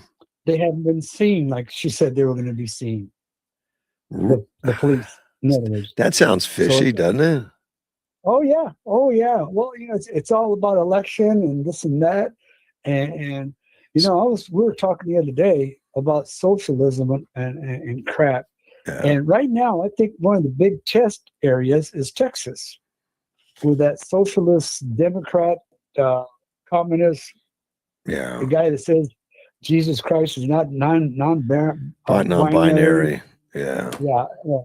Well, that's the big battleground because that's Texas. That's but they're going to spend a lot of money, and I don't know. I don't know how much this guy has, chances of winning. He doesn't have a chance of winning. Well, they think that he does, and a lot of people are recommending he's going to win. I'm trying to think of his name here, but they think the team. Yeah, Talrico or something. Yeah, Talrico. Yeah, James Talrico. Yeah. There are 6 different types of sex. Is that the number he put? Oh, was it only 6? I thought he had more, but I don't know. It's all ridiculous. Okay. But more and more of his tapes are coming up on his philosophies, and more of it, exposing him for like who he really is. And he's terrible. He's terrible. And the left, and he's another one of the progressives that is a socialist Democrat, isn't he? Didn't he sign on to the socialist? Oh yeah. Yes. Okay. Yeah. Oh, socialist communist. Yeah. And then we got that guy up, was it New Jersey, Michigan, that said we had 9/11 coming, and he's running for office. The thing is our First Amendment allows us to be idiots like that. Correct. It's true. It's true. But it's up to us to decipher what we want in this country. Well, and, I'm glad we're getting the communication out there and we're getting the words out there. And as we do, you get the Nazis get more and more information about them, and they fall off in Maine. And this Talrico hopefully falls off in Texas, but everybody jumps on that bandwagon right away on the left saying, great, we got this strong candidate that's very masculine and a great guy. And then you start knowing about him and realizing he's not the guy we thought he was even. But they jump on it so quick. They put him out there out front, like immediately. Right. The thing is, a lot of these kids are young college kids that really don't know anything because they haven't been taught anything. About communism and socialism. And they go to college and they don't know a doggone thing. And what I'm afraid of right now, Russ, socialism, communism is all around us. New Mexico, California, and our own state of Arizona in South County, or South Tucson. South Tucson, yeah. They embrace it. I don't Yeah, they embraced the hell out of it. So Yeah. we got our own battle, Right. and we got to win Tucson, Maricopa. We got to beat Maricopa. Yeah. That's what we need to identify where our future problem's going to be. And that's them, Galeo. Galeo's another one. Fontes. I used to like Fontes. Really? He's Okay. oh, I like some of the stuff that he said, yeah, Uh-huh. but that was when he first came out. But I didn't trust him. Yeah. I liked a lot. He's like Obama. When first time I heard Obama, I said, "Wow, this guy can speak. This guy is really, really good." He was senator out of Illinois, correct? Yes, yes, he was, and Biden really liked him. He says here we have an articulate black man, Uh-huh. Right. which shows also how racist Biden is. He thought that was a compliment, Yeah. I remember that. But and one more thing I want to talk. That lady's on her. I think the prosecution is doing their last hoorah today on that case where that woman killed her 3 kids. Did you know she was under 14 different medications in 4 months? I didn't know the exact number. I knew it was heavy, and I know Yeah, she'd been seeing psychiatric care for quite a while, and it was Right. telecare. She was and they interviewed that psychiatrist that was helping her. Uh-huh. I mean, Right. she looked younger than my kids. I mean, she was Yeah, not. she She was a does. new doc, and they were doing it Yep. over the cell phone. Right. Exactly. Oh, And that's wow. acceptable. Wow. I mean, anybody, this is my own personal opinion, Mr. Clark, Yeah. anybody that depends on getting their medication and the prescription over the phone, you get what's coming to you. Well, That- it's a problem, I think. I think it's They- and I was they listening get- to a psychiatrist, a seasoned veteran that uses it, but he says, "Look, we can do those as follow-ups and stuff, for his recommendation." His recommendation was, different. I could see that as follow-ups. I Yeah. could see that. Yeah. But she had 14 different psychotic prescription given to her in last 4 months. And what's really sad, you were talking about getting medicine over the phone. Yeah. None of them were talking to each other. I forgot how many different pharmacies and doctors were giving her, and nobody was talking to each other. Yeah, they call that doctor shopping type stuff. Yeah. Well, my brother had the same problem in California, and he had diabetes, and he died because of, when I went there to help him, he had 24 pills a day. Yeah. And I go, "What are you doing?" Well, we finally got to a That just pharmacy. and just sounds right. we- A lot of those psychotropic drugs are that they mention on the warning labels that they could cause suicidal thoughts. Yes. And I'm like, I think- why would you give that to somebody that's unstable? I don't know. I think every one of those drugs that she was taking had Yeah. that. Right. That's what I heard this morning. Yeah. And the thing is, her husband knew what was going on. And why didn't he try to get the kids? There was no way a court would not allow him to have his children. Well, it's not easy for a man to get children away from a wife. It's not easy. It's doable. It's not easy. I understand that, but the fact that she had all those psychotic drugs that was Right. given to her, you would think that he would have had a great chance of Now, getting it. have you watched it? I haven't watched any of the trials, but I understand this woman's in a wheelchair. She tried to commit suicide. And Yep. I mean, I don't know that she's going to be convicted. I would. She'll be one way or the other. She's going to spend time, whether it's a psychiatric ward, Yeah. which they're talking about, or in prison, Right. because they're going on an insanity plea. Well, I think she is. That's what they're doing. They're doing an Yeah. insanity plea, and now they're getting down to the nitty gritty. The prosecution is supposed to arrest his case today. And like you state, Gilbert, it's just shocking that it wasn't cut short, so where those kids would still be alive, to where the Yep. professionals in the psychiatric, the father, somebody should have been able to see what's going on there and give us some help. But it's also tough to take kids away. It's not easy. And you Yeah. can't just do it because well, I think she might be unstable. I mean, it's a tough situation. It is. It really is. And Yeah. how about the killings? What was it? The shooting again? We got some more shootings. Where? Was it in Chicago and somebody else somewhere else at a campsite? I just read a little bit of. I was hoping Okay. you knew about it and were able to talk about it. I didn't have But- it in front of me, but I can. I'll take a look. Yeah, it was this weekend. Oh, man or shooting this Friday? weekend. Yeah, I see it now. Yeah. A mass They shooting haven't caught him yet. during the week. It killed a 16-year-old, injured 4 others. Holy moly! Mhm. Yeah, that just happened Yeah. this weekend. I did not catch that. Lexington, Massachusetts. Yes.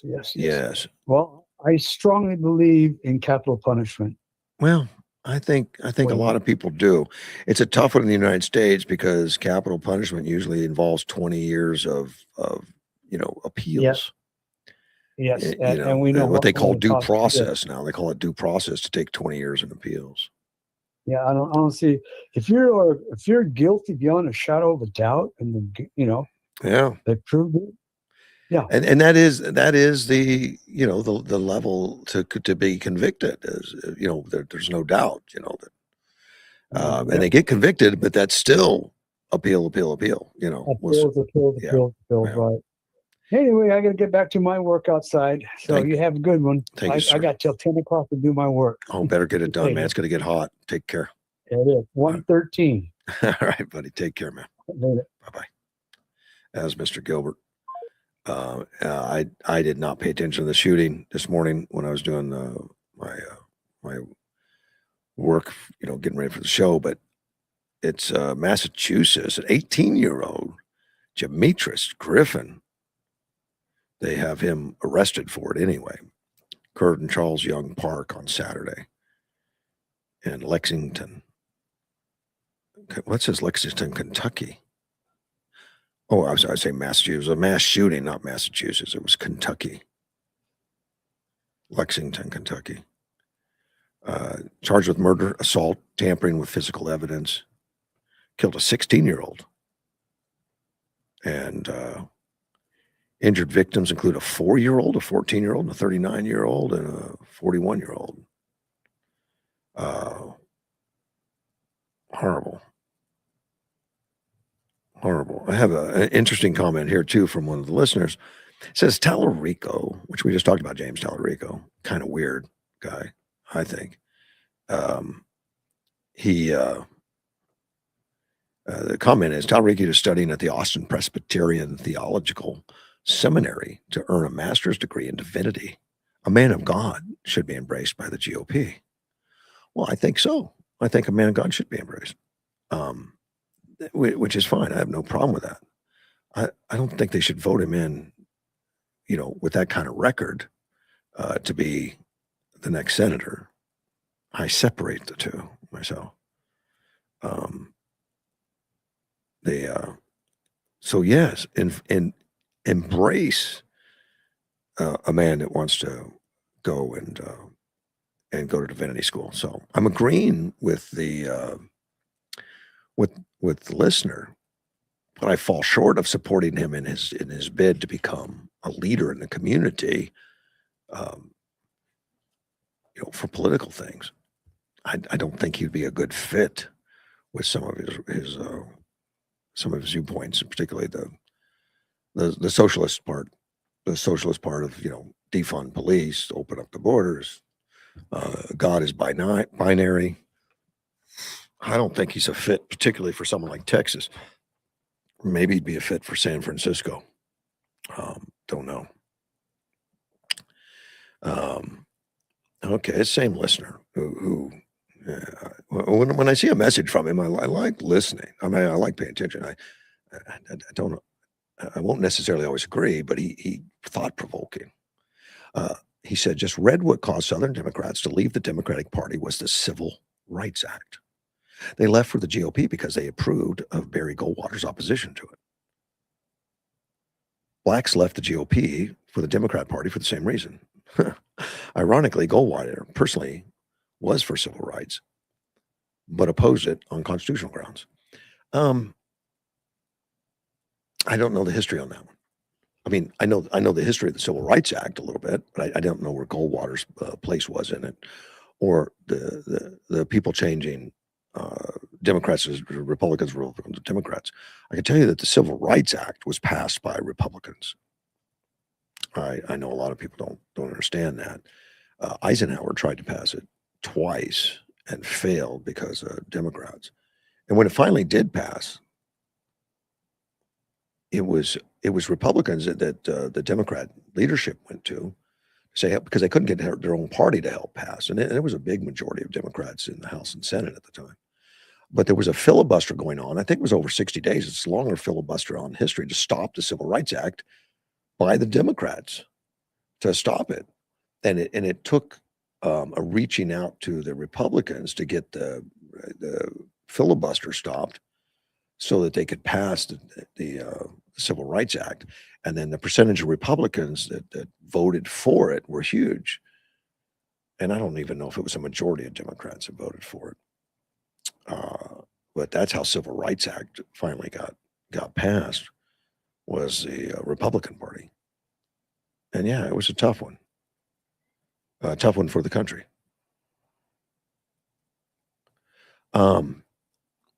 Also, I talked about Edwards' doctoral thesis on climate change, on how it's measured, the warming of the planet, the stations. Now, he's a guy that has the means and opportunity to literally travel the world and check on every single station, to see if it meets their own criteria of being farther away from the building and all that kind of stuff. And so he wrote his whole thesis on that. And yeah, his intentions to make it public. That's his intentions. It's not going to be. It was sponsored in part by the school. So the school had some operational control on it, on what happens to it. Well, it was purchased by a group that wants to keep it from going public.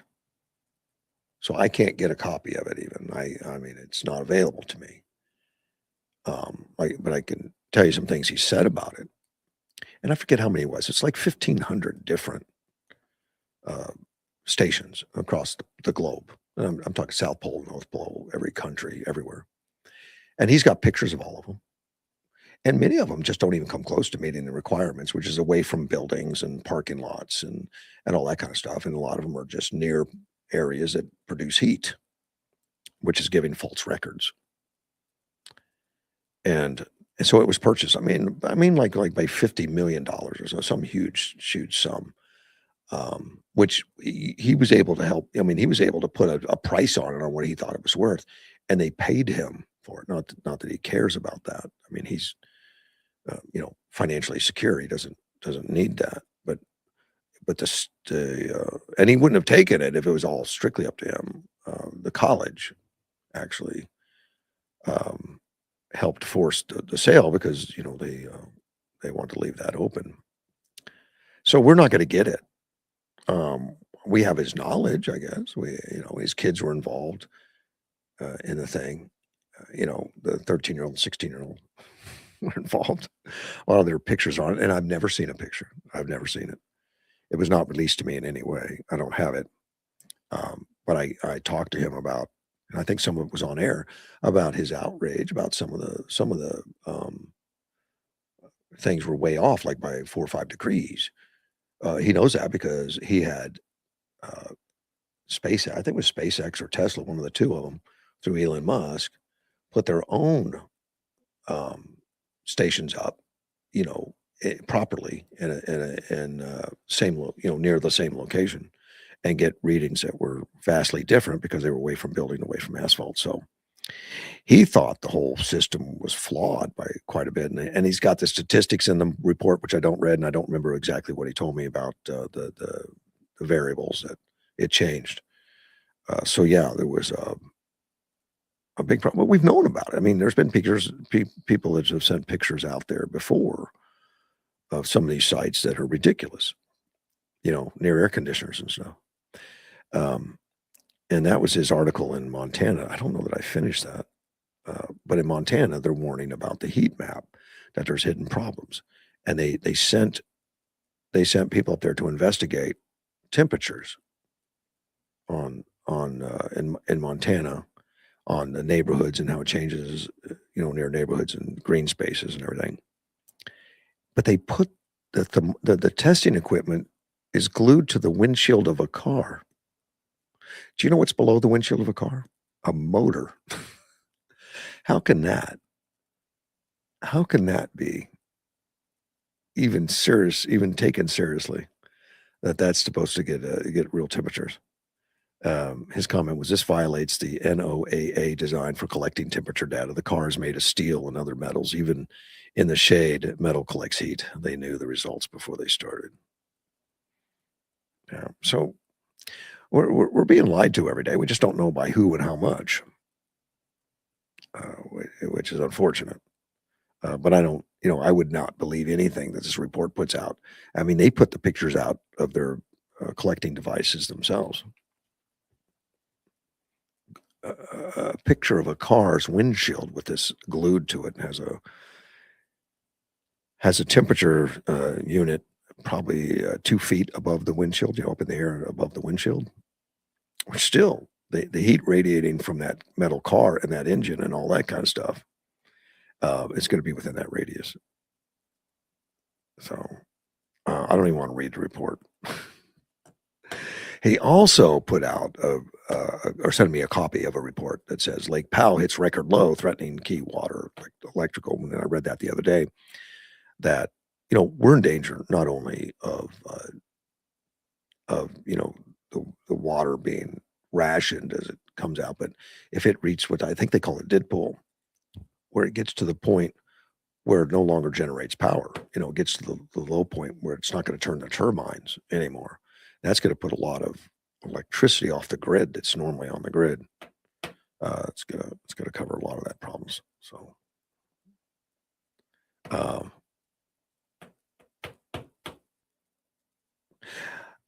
my listener said most doctoral theses are available to the public because of public contributions. Unusual for one not to be available. Probably true. Probably true. And I doubt that there's a lot of real desire to go out and buy one to keep it off. I imagine that's even more rare that someone's going to do that. I don't know if all that would be public or not. I would imagine it would be. His doctoral thesis that he did, it's going to be public. Just won't be able to get a copy of it, I would assume. I would assume that. I don't know. I haven't attempted it. Let me see.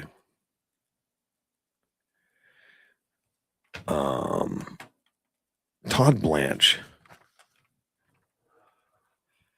Listening to a lot about Todd Blanche this morning. I like him, and he's our new attorney general. Got passed.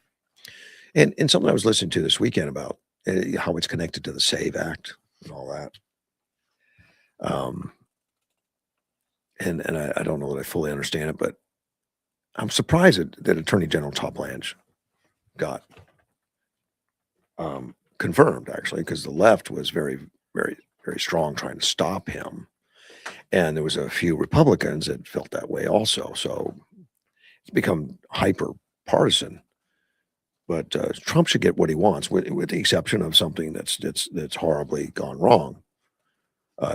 Somebody's illiterate or something.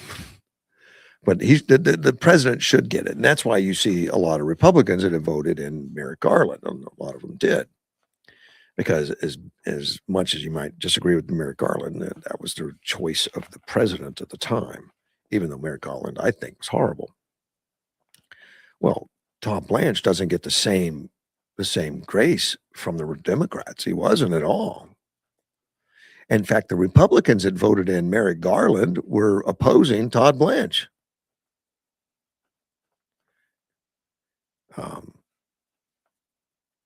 But they finally got it through. And the Senate wanted to go on recess, take 30 days off recess. And they didn't want to pass the Save American Act. We know we've been going through that whole thing. And some people stood up and said no to the recess. And apparently it only takes one senator to say no to the recess. And they generally don't do a roll call vote. They just take a no, a silence as recess. But I guess in the rules or the Constitution, it's written that if any one senator says no to the recess, they'll continue. And apparently that's not used very often, but it was this time that they said no. Well, in order to go to recess, from what I understand, correct me if I'm wrong, but they put a recess order together along with the Todd Blanche confirmation, and they got the recess that way because enough people voted for Todd Blanche and got the recess.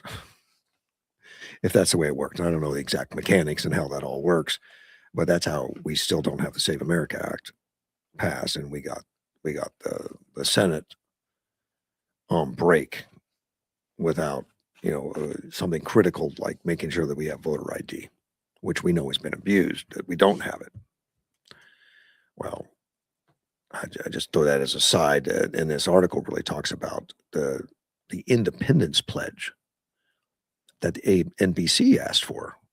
Kristen Welker of NBC, she requested a pledge from Attorney General Todd Blanche. And she wants him to pledge that the Justice Department, the DOJ, would always act independently of the White House, arguing the agency must remain able to carry out lawful presidential policy priorities. Well, Blanche says, no, I'm not going to pledge that. And no attorney general should ever make that pledge.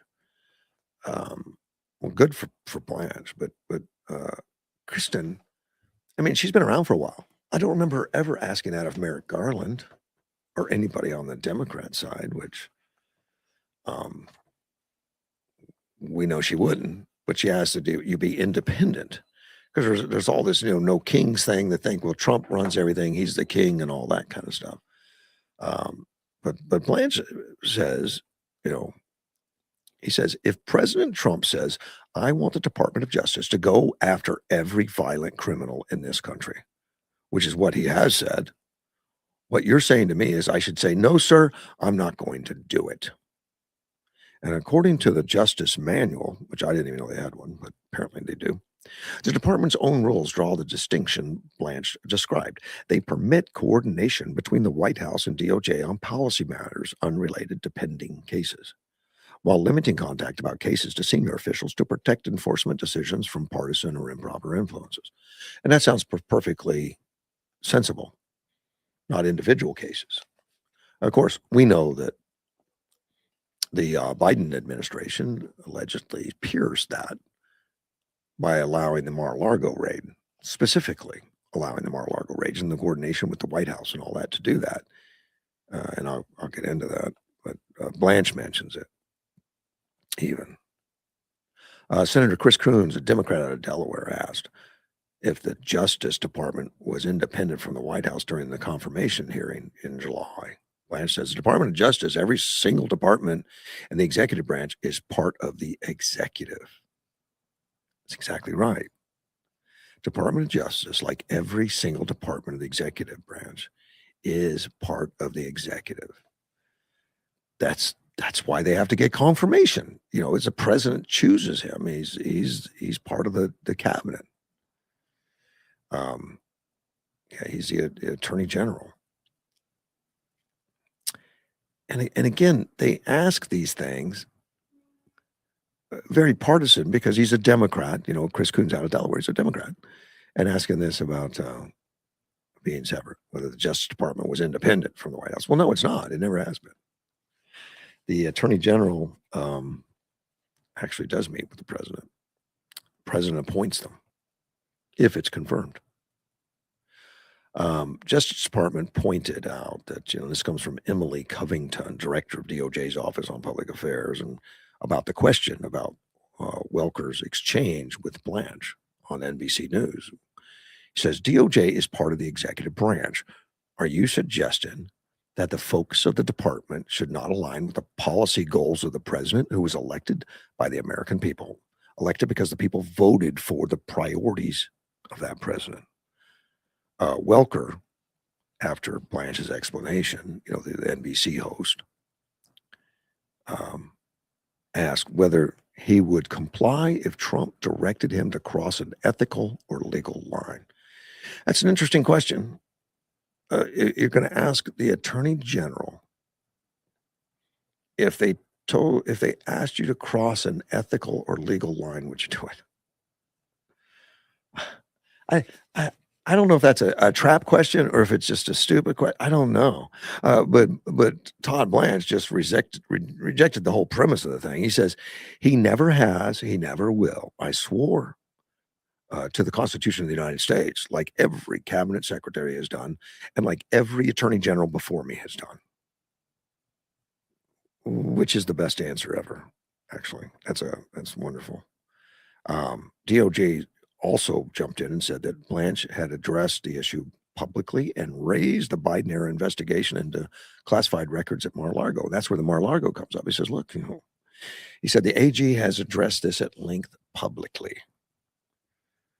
And FBI records released by the Senate Judiciary Committee, that was Chuck Grassley, showed that officials in the Washington field office said they had not established probable cause for a search warrant and favored seeking Trump's cooperation through a consensual search. And this is about the 15 boxes of data that was sent to to Mar-a-Lago with Trump.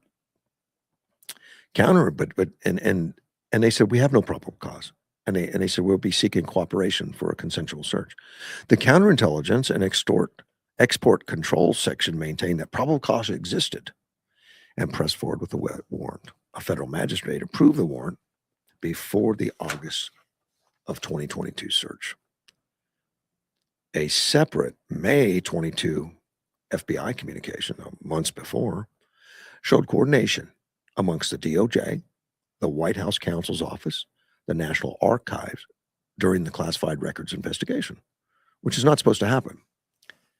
The DOJ can take instruction from the president, according to the rules, but not on individual cases. And this is definitely an individual case. It said plans to interview Trump aide Walt Nauta depended on the timing of a Biden briefing and coordination between White House counsel and DOJ. The National Archives said the White House transmitted a DOJ-backed statutory request for the FBI to access 15 boxes. Trump had returned, but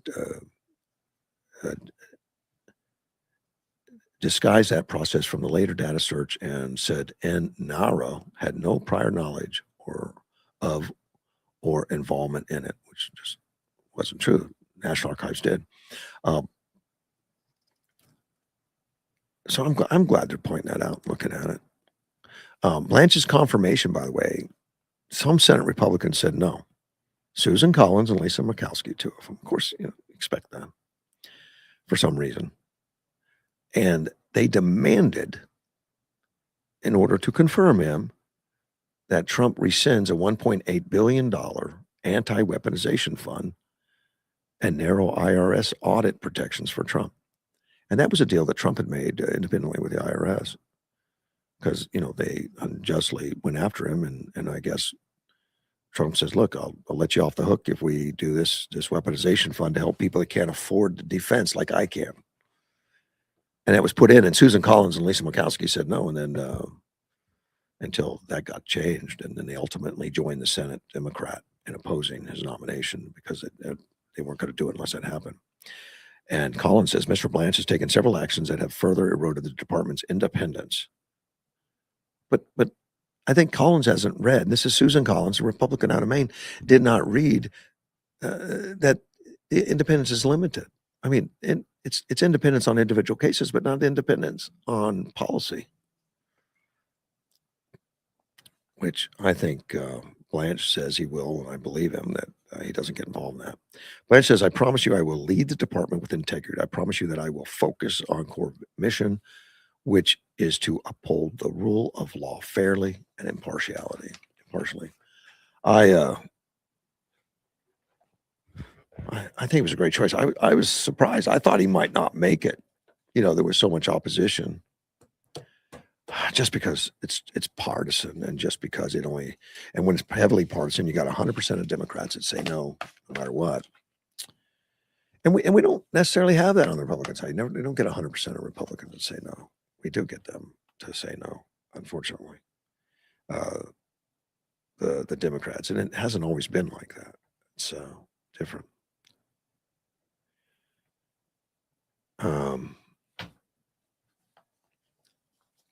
Basketball. I've become somewhat of a fan of the WNBA, which is weird even saying it.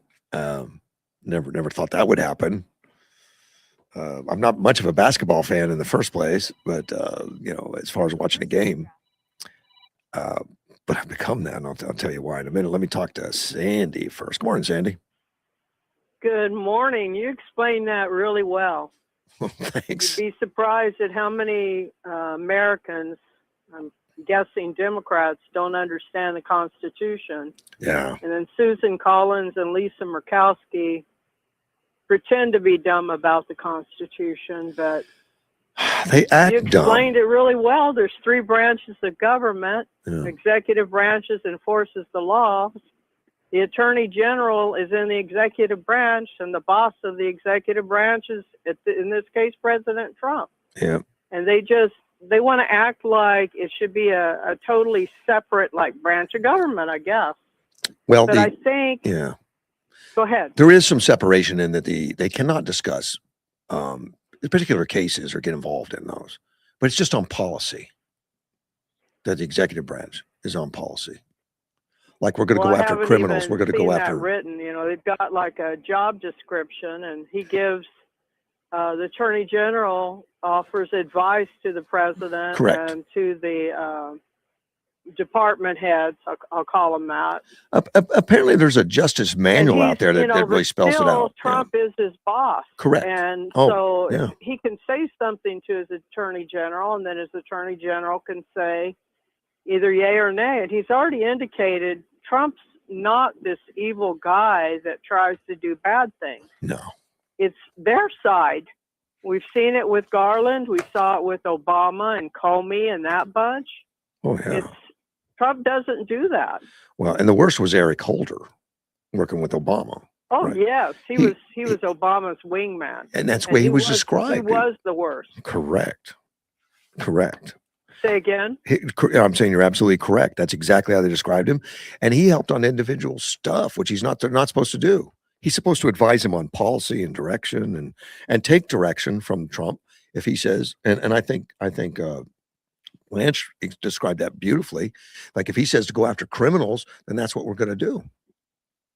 And I'll do it. I liked another answer that Blanche had.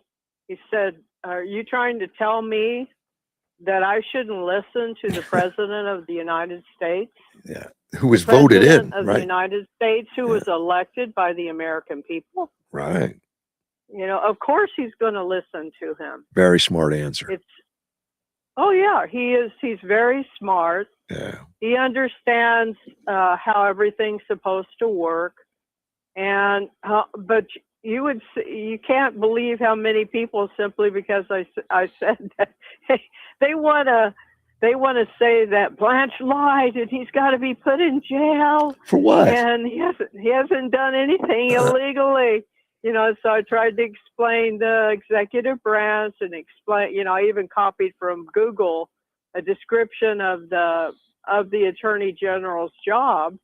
And Mike Davis, I don't know if you know who he is, he did a really good job of explaining. And he started off with, you know, the Democrats never have a problem with the Attorney General until it's a Republican president, which is exactly what you're saying. Very obvious. With what Obama did and with what Biden did. Right. And then he went on to say, you know, these agencies work for the Deputy Attorney General, and the Deputy Attorney General reports to the Attorney General, and the Attorney General reports to the President. It's just a simple executive branch enforces the laws, legislative branch passes the laws, and the judicial branch decides if the laws are constitutional or not. Right. Now, I know that's very simplistic, but we need to try to get away from, oh, it's got to be independent. It's got to be independent. We've got to, just that nonsense, because she kept repeating it over and over again, Kristen Welker, and then it was a long time spent on, well, he shouldn't have pardoned those January 6 people. They were doing bad stuff. I'm simplifying. I'm being It's just sarcastic. crazy. Well, no, you're exactly right. Yeah. And he said simply, the president has the power of the pardon. That's the way it is. Yep. Biden pardoned a whole bunch of criminals. He had that right. That's the right of the pardon. And so he explains it, and she still keeps asking the same question over and over again. Like, don't you have a problem with that? No, he's the president. It's like, it's okay if Biden and Obama pardon somebody who, did something really bad. That's not a problem because they have that power. Right. Trump has the same power. And there really is a disconnect. And we have a terrible, terrible media. And we have some really bad people that are willing to do bad stuff, which is why all the fraud, they're finding so much fraud. I wish they could solve it all. And they'd probably cut our debt way down because there's so much illegal activity going on that they're finding. Correct. And yet the focus from the Democrats is, oh, Trump's the bad guy, when they're really trying to fix things. But anyway, you did a beautiful job. I hope I didn't distract from any of it. No. I just wish that more people could hear from somebody like you. And I guess they could if they turned on like Fox. A lot of the Fox people are good. Newsmax, Oh, yeah. a lot of them are good, but they keep listening to the same deranged people on CNN, MSN Now, ABC, NBC, and CBS. They can't figure out that these guys keep telling me wrong. And it's like they're stuck on stupid. And I know that's mean to say, but they really are stuck on stupid because they're not learning and they can't reach back. I asked my husband, he couldn't really remember. He went to a different junior high than I did, but I said, I remember we had to pass this test just to be promoted to 9th grade. He says, I can't remember that, but I was promoted to 9th grade. So You must have made it. It was a long time ago, but that was part of the program. And then it's basically, you can learn more because there's some really intelligent journalists that you can learn from, or maybe they're not journalists, like Jonathan Turley. He's a lawyer that speaks on Fox. I don't know what he's considered exactly, but they're smart people that know what they're talking about. Yeah. And if you don't hear that, and that's why I loved having the radio station, because you could hear your show, you could hear, I can't remember that guy after Bongino left, you could hear Hannity's show, and then Glenn Beck, who's still not my favorite, but like my husband says, he has a lot of really good guests. Give me a couple weeks. And then there's a whole bunch in the evening we didn't listen to because it got saturated. I'll be back in a couple weeks. In fact, probably around September 9th is what we're looking at. I decided not to tell my husband until it happened. Okay, well, don't do it. And I have a friend who's asked me, and so I didn't want to give her any details. I thought when it happens, I'll email her. Well, tell her, hey, it's on. You can turn it on now. Derek was on the phone with the people that line up all the shows.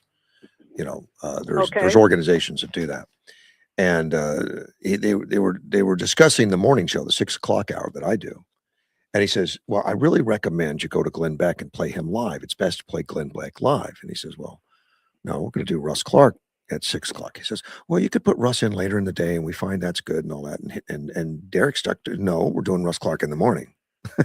And so he stuck with it. But the suggestion was to bump me out of it and, give me one day on the weekend or something. I don't know. He was interested in selling. I like your show, though. Mornings are real terrible for me in the summer. I have to try to get things done in the morning because of the heat. I just can't handle it anymore. Of course. But so I missed some of your show, and that's sad. But Yeah. I prefer your show over Glenn Beck. In fact, for a while, I wouldn't listen to him. And a lot of the times I won't. See, some of these guys, I'm not as generous as President Trump. And when he did this attack on Melania Trump, basically calling her a prostitute, Glenn Beck did? before the first term. Wow. And I know that's probably not exactly what he called her, But it was harsh. that did it for me. Okay. And I'm just not very forgiving. And I know that's not the way you should be. I understand. Yeah. But I don't have to be. I'm not harming anybody by not listening. Melania, or listening to maybe a few things. she's such a wonderful lady, as she's demonstrated time and time again. Very gracious. Oh yeah, and she's so mature. Like a lot of us were upset, especially first term, how she was ignored because she's a fashion model. She would have been great on these magazines. Right. But she's this real mature, elegant lady, way smarter than me, and she's going like, I don't need to do that. And she I want to do something that's more worthy of my time. And she'd made her own she's money. Doing this stuff on foster kids. My God, what a beautiful thing. Right. She's a business lady. She has her own businesses. She didn't marry Trump for money. Oh no. They were both really, really cuter looking. Of course, they were younger, like all of us.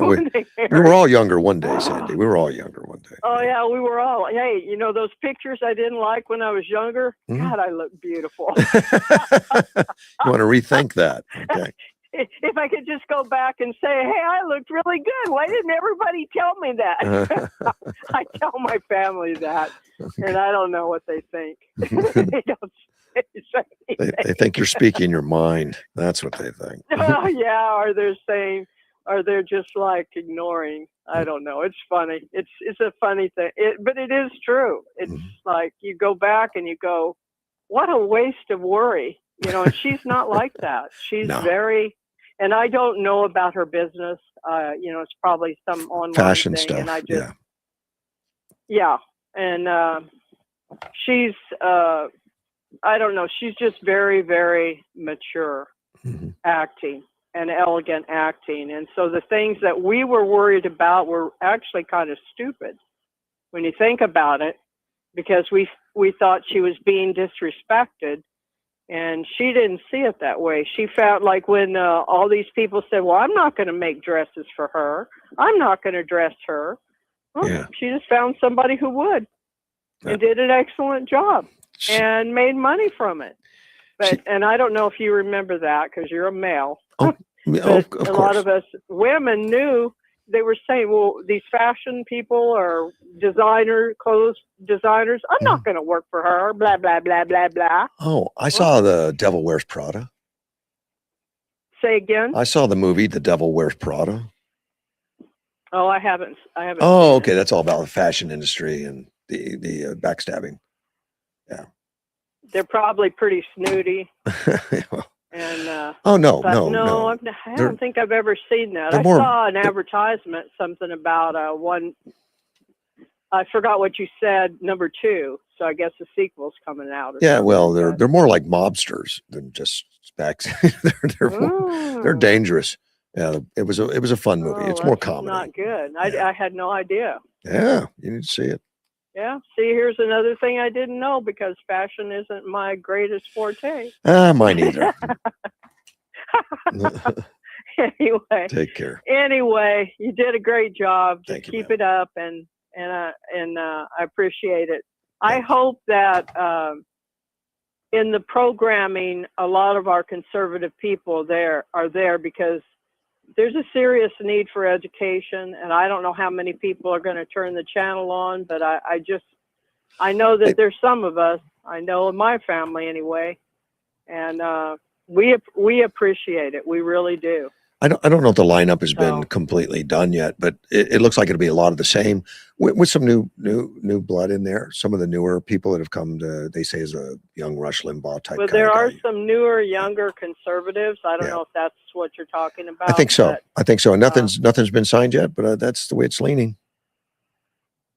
well, and it's good because they already have like established shows. Yeah. So I would assume it would be easy to get whatever you call it, whatever a link it, or I don't know what the word is, but there's some guys I get to listen to out of. It's not really Palm Springs, but that area, Palm Springs, and I'm trying to think of the other word. Out in California, And the desert. they're good because they're funny and informative. Oh, yeah. And I should like try to write their names down, and I really enjoy it because I'm laughing part of the time and it's three men of different ages. Like there's an older guy in the middle and a younger guy. And, I find that to be a really good show. There were some shows I used to like from, the San Diego area, but I think I haven't got to hear them in a long time. So I don't know. As soon as they get the ink on the lineup, I'll send you a copy of it so you can share it with Say you. again? As soon as they get the ink dry on the lineup, I'll send it to you so you can see. Okay. All right. Okay. And I'll try to write those guys' names down. I should be able to hear them today. Okay. And I'll tell you that. Now, my husband thinks that he liked the other guy that was on KROP better. And I'm having trouble with names, but I know that's a bad sign. But no. But I'm okay. I can look it up. It's just you've got so much information, you've run out of space. Don't worry about it. Yeah, Quinn or God dang it's Vince. Don't know.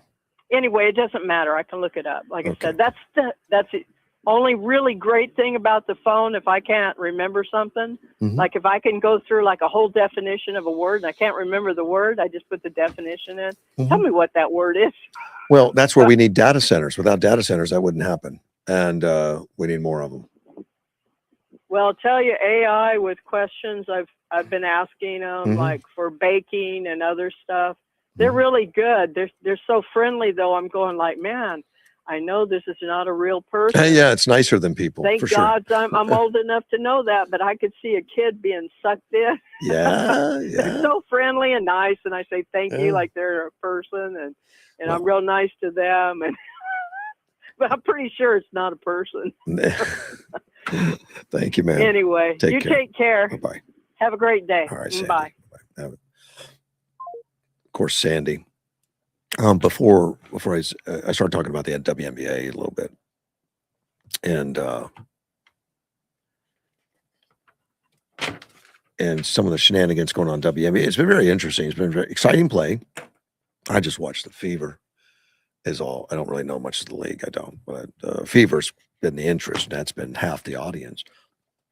Has been the interest, and some of the older WNBA players that do commentation now and comments and journalists are really down on Caitlin. They don't like her, because white privilege or she's all hype or something. Of course, she's breaking records. It's not hype. She's breaking all the records.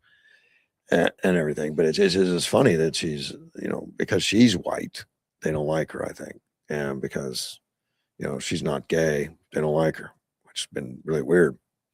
Well, one of the journalists, a political commentator now and a host for ESPN, Steve Smith, and he's a black journalist, and he's fun to watch. I mean, he's very aggressive. He's very to the point. No nonsense. You always know exactly where he stands, and he calls it out. So I've enjoyed watching him, and I really didn't watch much of him at all before the WNBA, but he's been one of the ones I'll go to that will defend whatever's good for the league, and Caitlin's good for the league, a good player. So why are you bashing her? Leave the girl alone, And so he's been very, very outspoken, as many of the ex-NBA players Many of the current NBA players are like wondering what is going on with these women. Why can they not see that Caitlyn is bringing so much wealth to the wealth as far as viewership and more dollars flowing, and all they can do is find fault with her, which is fun to watch, I guess. I stopped watching for a while because she was getting beat up and no one was calling the fouls. I think that's changed a little bit. I think now it's a little more everybody's getting beat up. I think the WNBA is a lot rougher than the NBA. You get away with more crap than the NBA. But something came up with Stephen Smith, and I mentioned it because I wanted to talk about Stephen Smith. But there's a National Black Journalism Group that just held a gala, and during this gala, they not only give out awards for people that are Black that are doing wonderful things in journalism and all that. They give out a negative award, a thumbs down type stuff award. Well, Stephen Smith won that award. He did. He won the thumbs down, which didn't exactly make him happy. The president of the National Black Journalist Group, Aaron Haynes, said recipients could respond to the criticism and change their conduct, but the organization said it would continue speaking publicly. The door is open, the conversation is available, and the opportunity to change is real. But the National Organization of Black Journalists will not be silent, not in this moment and not on my watch. And they give this, the criteria, it's according to them, is the annual distinction goes to a person, organization responsible for especially insensitive, racist, or stereotypical coverage or commentary about the Black community or practices contrary to National Association of Black Journalists' goals. Which they gave the thumbs down award to Smith, and I can only think for one reason, and that is he is supporting a white girl, thinking that she should have the ability to play and not get beat up, and they should call the fouls fairly. So he's getting a negative award. And he said afterwards, this is the epitome of Christmas arriving early. The National Association of Black Journalists wants to call folks out. Fine. You had your turn. Now mine is coming. And make no mistake, I'm coming. He said he'd planned to scrutinize the National Association of Black Journalists' own record after remaining silent about the organization for years. Remember, you asked for it. I've shut my mouth for years. Now y'all started something. I think it's kind of, I don't know. Is it odd? Is it terrible that an organization that wants to promote excellence or promote people doing a good job, it's a salute to excellent award gala is the name of it, and they take the opportunity to present a negative and say you're terrible. They said Smith has established a recurring public pattern of disparaging commentary directly at prominent Black women across politics, sports, and media. Such commentary reinforces harmful narratives, undermines the fairness and respectful representation of Black women in public discourse, and stands in direct conflict with the National Organization of Black Journalists' longstanding commitment to accurate, responsible, and inclusive portrayals of Black communities. Which I've been watching Smith, particularly in the last couple of years, particularly as he's been talking about the women in the WNBA.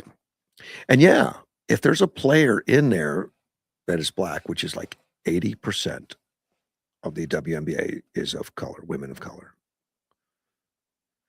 And if they're doing something stupid and they're doing intentional fouls and they're doing crazy and stupid, he calls it out. Now, I don't think that's calling out a Black woman. I think that's calling out play that's not proper. And this organization, I guess they see only color and nothing else is all I can figure. That's what I think. That if the Black player is doing something that's wrong, just don't say anything. Bite your tongue. Don't don't put down women of color. Don't say they're doing a bad job, which I think Smith does. I think he'll call it out exactly what it is, but so do most sports people. I think, with the exception of those that are just so anti. I mean, they got Caitlin derangement syndrome. I think they will, but she's been breaking so many records. I mean, every time she takes the field, she's breaking records. It's just kind of fun to watch. It's kind of amazing to watch, and this organization is smashing somebody because you shouldn't say that bad things about black women, even if they do black things, is what I'm reading. Even if they're doing black things, you don't do it. You don't say anything. Crazy. The Phoenix Mercury head coach, Nate Tibbetts, he just, they just lost to the Fever just recently. He said, there's a controversy going on right now with the Indiana Fever. Daily, they're getting more attention, so there's going to be more controversy. The Fever's head coach did not back Sophie Cunningham and Caitlin Clark quite often like she should, and usually in these coaching matters, when you coach something to their player, they're going to back the player for most any reason. But Stephanie White does not, or has not, at least to the degree that most fans think it's expected and respectable. Sophie Cunningham particularly got mixed up with another player that gave her a intentional hard foul that could have injured her. The coach, Stephanie White, stood up for the player that took her down. That was Dejanay Carrington took her down. And it was an obvious intentional hard foul to hurt her. And then she went right to the locker room because she was excused for the day. Hard foul like that, intentional, you're out of there. And she went right to the within just a couple minutes of leaving the floor, she put out their white privilege. And Stephanie White came to Dejanay Carrington's aid, saying she's just a rough player and I expect her not to give up anything easy, stupid stuff, and not to stuff Sophie Cunningham. Well, Tibbetts is the coach of the opposing team, Mercury coach, not a Fever coach, Mercury coach. He rushed to the defense of Stephanie White because she got booed coming on the court next time. And a lot of commentators out there and a lot of social media is beating her up. Like, why don't you stand up for your players? And so he says, this is a great league. We've got great players, these great stories, great rookies, great teams. We just spend so much time talking about the wrong stuff. I don't know why that happens in our league. It's disappointing. I don't know who can change the narrative. Is it the coaches? Is it the players? Is it the media? There's outside sources that are trying to create division, and at times it's not a lot of fun. I disagree with him. I think the coaches and the players are causing the controversy, not the media. I think they deserve a little bit. You're in the big leagues. People are going to speak their mind. They're finally getting some attention. Just be careful. That attention's going to be critical at times. Let's talk to Gilbert. Good morning, Gilbert. Hey, I had to call you back. I was listening to your conversation. Yeah. How about Stephen A. Smith? That's who I was talking about just briefly. Yeah. Yeah, I like him. Yeah. At first, I thought he was a nincompoop. Yep, he's a bloviator or something. Yeah, but he's not. He's a smart guy. He's a bloviator. Did you know he was dyslexic or could not read very well? No, I had no idea because he's articulate. His father more or less gave up on him being able to learn. I was watching Fox News this morning. They were talking about him. I did not know. He drove himself to be what he is today. Well, he even got fired from ESPN, and he got rehired. He's the number one guy now in ESPN. Yes. He is good for him. He is what Al Sharpton wished he could be. Well, I like Stephen Smith much more than Al Sharpton. I think he speaks the truth. I think Stephen will speak the hard truth. Yes, that's what I'm saying. Al Sharpton probably wished that he was like Stephen A. Smith, being articulate, being honest. and charisma.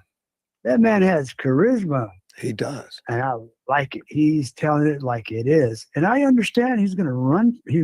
He's considering running for office. I think that is just a bunch of getting attention, but he has involved himself in the politics, and he's been doing some political commentary, which I think is really good. I think he's a direct truth guy. He's looking at outcome and all that. I mean, he's not a conservative, but he tells the truth, and I appreciate that from anybody. And I understand there's an organization that's about all black politicians, black actors, and blah blah blah blah blah. National Black Journalist Group. Yeah. Yes, and they're talking trash about him. They gave him an award for being a jerk. A thumbs down award, they call it. Yeah, because he didn't support black women over the white women in the WNBA. Like it's a contest of skin color. Yes.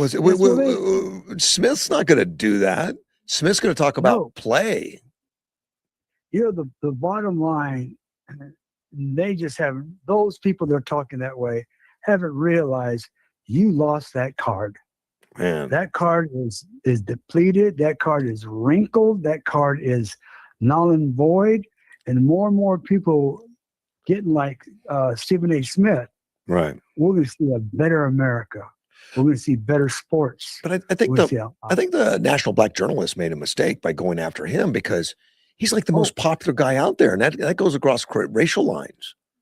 It is, and the thing is, he's not a what was that called?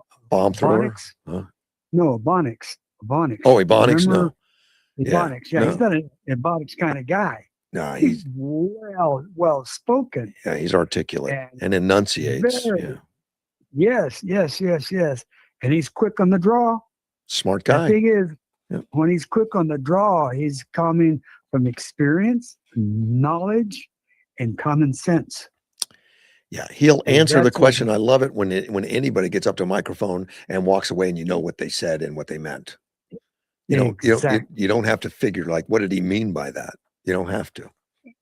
And he's an anti-Harris person without getting really crazy about it. Yeah. But you know where he stands on her, and he's careful. He's careful. Well, I know that he said some stuff about Al Sharpton way back when. I hadn't heard that, but yeah. It was something. It was a snippet about Al Sharpton trying to play his card again, and he should be a forgotten person. Mm-hmm. He did what he had to do back in the 60s and the 70s. But yeah, I like Smith. He's doing something good. And I see a lot of ball players, NFL watching the preseason.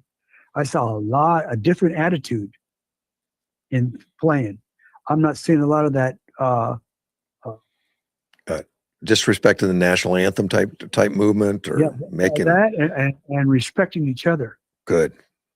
Maybe they come to a conclusion that you don't have to be the A and the H word to play sports anymore. Just do your job, and that's all we want. Anyway, I thought I'd let you know that I really like Schmidt and what he's doing. I appreciate the call. All right. Thanks, sir. That was good for Gilbert. What's not to like? The guy tells you the truth. I'm anxiously waiting now what he's going to say about the National Black Journalist. He says he's been biting his tongue. He's shut his mouth for years. I guess he doesn't agree with the way they handle business. I'm sure we'll be finding out. We'll not have to guess. You see, Sandy wrote me something about Saudi Arabia, Turkey, and Pakistan. I have the article here. I haven't completely gone through it, but they just made an agreement. There's a new defense pact between Turkey, Saudi Arabia, and Pakistan. I read it. I haven't really outlined it like I normally do. I hadn't gotten to it. It's Derek's fault because I was in the middle of doing stuff when he came in. I stopped to talk to him, which was worth the time. He's the one that's going to put us back. So, but she sent me something from Donald Trump, his explanation on it. So I'll just read that versus the whole thing. Very happy to see that Saudi Arabia, Turkey, and Pakistan have recently and finally signed the Mecca Joint Defense Agreement. Shows how the Middle East is coming together and how countries will finally be able to defend themselves in a more meaningful way. Congratulations to the great leaderships of the three nations mentioned. This is a big, bold, and important first step. Wow. President Donald J. Trump. That's I was surprised to see the pictures of that this morning, but there's a defense pack. Saudi Arabia, which is rich, Turkey, which is powerful, and Pakistan, nuclear powerful. In fact, that's what it says right here. The pact combines Saudi Arabia's oil wealth, Turkey's vast armed forces, and Pakistan's nuclear capabilities. And they signed a pact to protect each other. The pact's a major step towards greater security and stability in the Middle East. I completely agree. And that comes from Donald Trump. And I'm sure he probably was, I would assume he was somewhat helpful in that kind of thing, making them, getting that together. And probably Iran was helpful because there's such a pain for everybody right now, firing missiles at everybody, but it probably, makes it easier to say, let's join this pact, just like we had countries join NATO after Russia attacked Ukraine. Like look, this is a out of control hatred and aggressiveness. Let's put it together. The pact draws together, let me see, the oil wealth, military strength, together with the brotherly kingdom of Saudi Arabia and the Republic of Turkey. Pakistan will continue to play constructive roles, ensuring the defense of our countries as well as the entire region. And that was the leader of Pakistan that wrote that. And he also credited Trump with helping to avert what he called a potential nuclear catastrophe in South Asia, a likely reference to the president's role in de-escalating the conflict between Pakistan and India, both of who have atomic weapons at their arsenals. Yeah, they've come out, both of them, and have congratulated Trump for that. In fact, I think that's the one that came forward and said they put him in for the Peace Awards, which he'll never get. But the Pakistan Foreign Ministry said the agreement was intended to strengthen collective deterrences, improve defense cooperation, promote regional peace and stability in pursuit of a secure and prosperous future. So good for them. And those are little side notes that Trump doesn't even get noticed for, which they should. Sandy, good morning. Hey, I just wanted to quickly correct myself on the different stations' call numbers. Okay. Like I was using KROP, but that was a radio station I got to listen to for a long time out of Brawley. Oh. And the owner basically killed it. It was popular with country western music, and it was popular with with conservative radio, and my nephew knows him, and he kind of killed it.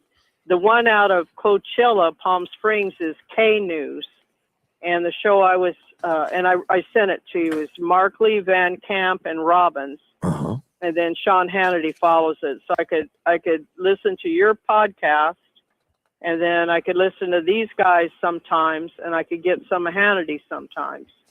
So that made it a nice morning for me, and then by then I was pretty well done. You're pretty wiped out. I just wanted to correct it, and I'm assuming we're still going to be K Blue. Correct. We're keeping the logo and everything. At least initially, there was some discussion of making changes. I said, "Well, do that after we get back on air. Let's do what people are familiar with." Well, if anybody listens to me talking earlier, I had it all mixed up. So I need to remember KROP is gone. That used to be like the love. Okay. For years, years, when I was growing up, and anyway, so, and I can't remember the names of the ones out of San Diego, but anyway, I just thought I'd let you know that, correct myself. So if people hear me, they're going to go, whoo, she really has lost it. There you go. Because I was using KROP when it didn't fit us, and it didn't fit Coachella, Palm Springs. So anyway, you have a good day. You too, Sandy. Bye-bye. And thanks for reading what Trump puts out. He puts out a lot of stuff. He really Man does. works all the time. Yep. Thanks. All right, bye. Bye-bye. Yeah, Sandy. Trump does put a lot out. I don't. That's because he doesn't sleep. Dallas Airport had some news. They came out the other day that they were discussing putting in some Muslim washing facilities, some ritual things about feet washing and prayer. And so they're going to put some Muslim things in the airport. And Greg Abbott said no. The governor, Greg Abbott, said no. He said the airport has been evaluating an internal proposal to add a set of ablution washing stations on a pre-security side Terminal D for international passengers. That came from a spokesman, but they say that every time we get a proposal, we go through operational benefits, customer service impacts, operational risk, and cost before we're granted the approval. Well, Abbott just threw a monkey wrench in it. He said government-owned airports cannot favor one religion over another. That sounds pretty basic. And if you install an Islamic washing facility, that's illegal. He said his state will not allow illegal religious discrimination at taxpayer-funded facilities. Directed a review of all state grants to both the Dallas-Fort Worth as well as the Houston airport for possible revocation, and also referred to the issue to the Department of Transportation so that they could do an investigation.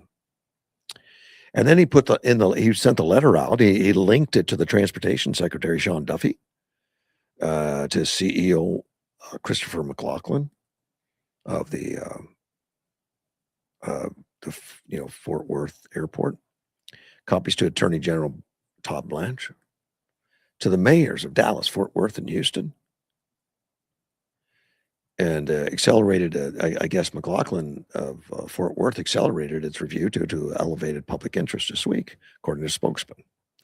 They determined not to proceed, as the project seemed unlikely to deliver the original anticipated operational benefits. Well, that's a good start to the story. Looks like it's not going to succeed. That Greg Abbott has a point that government institutions can't put out something that favors one religion over another. So, but there's a lot of government institutions, a lot of airports out there that have some kind of chapel or something, but it's non-denominational and it's welcome to everybody. I don't know that if you had a Muslim foot wash, that it would be non-denominational. And so they have to look at some other airports. And what they've looked at, the George Bush Intercontinental Airport in Houston has had an Islamic washing facility in place close to 2 years. The Houston branch of the Council on American Islamic Relations held an official recognition ceremony to celebrate the Houston airport as one of the first airports in the United States to offer such amenities and for setting a new standard for inclusivity and traveler comfort. Which I don't know if it's inclusive to have something set up that you're not invited to. That's not inclusive. That's the opposite of inclusive. And so the governor in Texas, Mr. Abbott, is pushing now to say, look, the Houston facility also illegal. In majority Muslim nations, public facilities such as airports often have rooms or at least stations to assist in ritual cleaning and a prayer at 5 distinct times during most days. These are less common in nations without Muslim majorities. London's Heathrow Airport has Islamic washing facilities. Of course, we know that a lot of Europe is turning Muslim. They opened up their doors. They opened up the borders, and they said, everyone's welcome, and we'll pay you to be here. So we were trying that for a while under Biden. Thank goodness we're cleaning that up. But the Heathrow Airport has an Islamic washing facility, and it's multi-faith prayer rooms. O'Hare International Airport, such Chicago, has interfaith chapels with washing facilities. Department of Transportation did not return any calls for this article or whatever. And I guess they maybe they're researching it right now on what to do. But Abbott was pretty direct. Not going to happen while I'm here. Not to single out one religion over another. But it sounds like the one in Chicago put it in a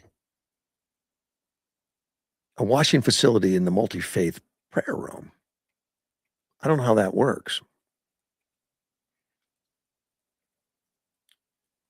It's specific to Islamic washing facility, not to anybody else. I would assume it's not used by anybody else. I don't know. Be interesting to see where that goes. Chris Mays is targeting some companies that were doing some illegal stuff, according to her. She might be right on this one. We're going to tell it right when it's right. But there was 1,500 Arizona homeowners that have liens on their property they may not know about. Because there was a company out there that trapped them. It was a non-title recorded arguments for personal services. It's end traps. It's been banned in multiple states. They use the promise of a quick sum of money. Now, often less than $1,000. And that $1,000 they give you will lock your house into a years-long contract, sometimes 40 years. That people don't really understand what it's doing until they go to sell their homes. Well, these end traps work this way. That they do a homeowner a free market analysis. So they analyze your home, and it comes with a payment you give to the homeowner. If you let me analyze your home, I'll give you some money. I'll give you $1,000, and that's to show how serious the company is in the home. And as soon as the homeowner signs, they get the money, the analysts, and usually forget about the interaction because they're told that you don't need to do anything for the contract. We'll give you $1,000, and it can run up to 40 years. And also, it requires that they use a specific company to list their home if they decide to sell it in the future. So we'll give you $1,000 today. So if you ever sell your house, you have to use us.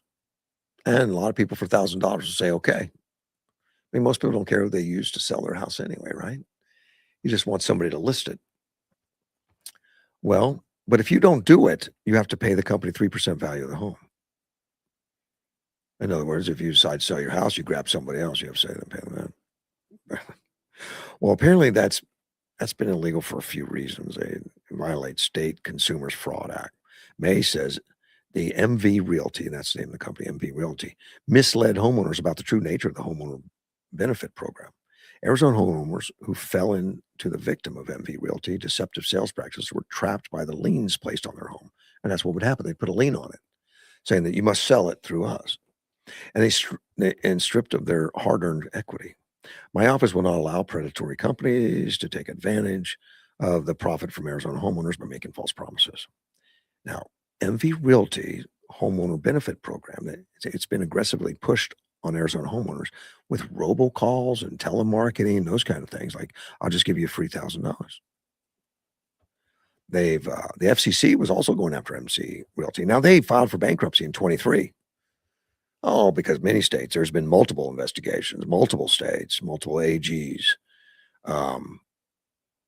Mays is just jumping onto the bandwagon right now, maybe because it's an election year. But May's lawsuit alleges MV Realty enticed 1,600 Arizonans to sign one of these agreements, with the majority of these homeowners receiving $1,000 for doing so. It isn't a little late. I mean, they've already filed bankruptcy. Well, in this,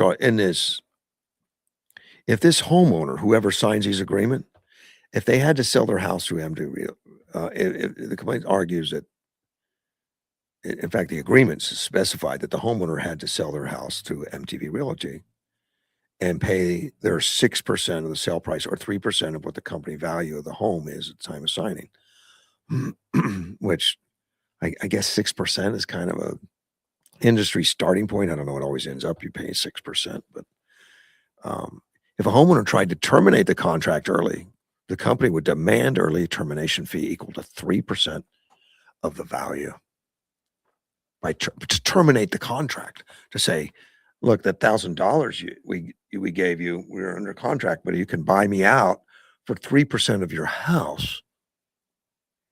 Yeah. So if your house is worth $100,000, you get $3,000 to the company. Of course, the average house is 300 plus. So $10,000 is about average what you would have to give the company just by canceling the contract after they gave you $1,000. Sounds like a good gig if you can get it. If a homeowner let me see, if MTA Realty incentivized volume enrollments by paying its sales agents $500 commission. So if you signed up somebody that they got $3,000, they'd also give the salesman $500. So they're willing to pay $1,500 for this opportunity to have you locked in.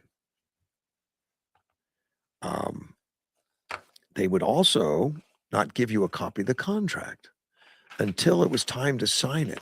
Like they did all the negotiations. They didn't tell you everything, but I guess they told you some of it. They'd send a notary arrive to your house along with the contract. And then they would take the contract with them in a lot of cases and not even leave you a copy of it. Mays is asking the court for a permanent injunction against the company from continuing the practice. But it looks like they're in bankruptcy. It looks like they're not even in practice anymore, possibly. He says they're also seeking penalties of $10,000 per violation. Well, if they're in bankruptcy, do they even have $10,000? As well as $1,000 for each violation of the national do not call list. Well, that'd be great. If they make 1,000 calls a day, $1,000 each, I don't know.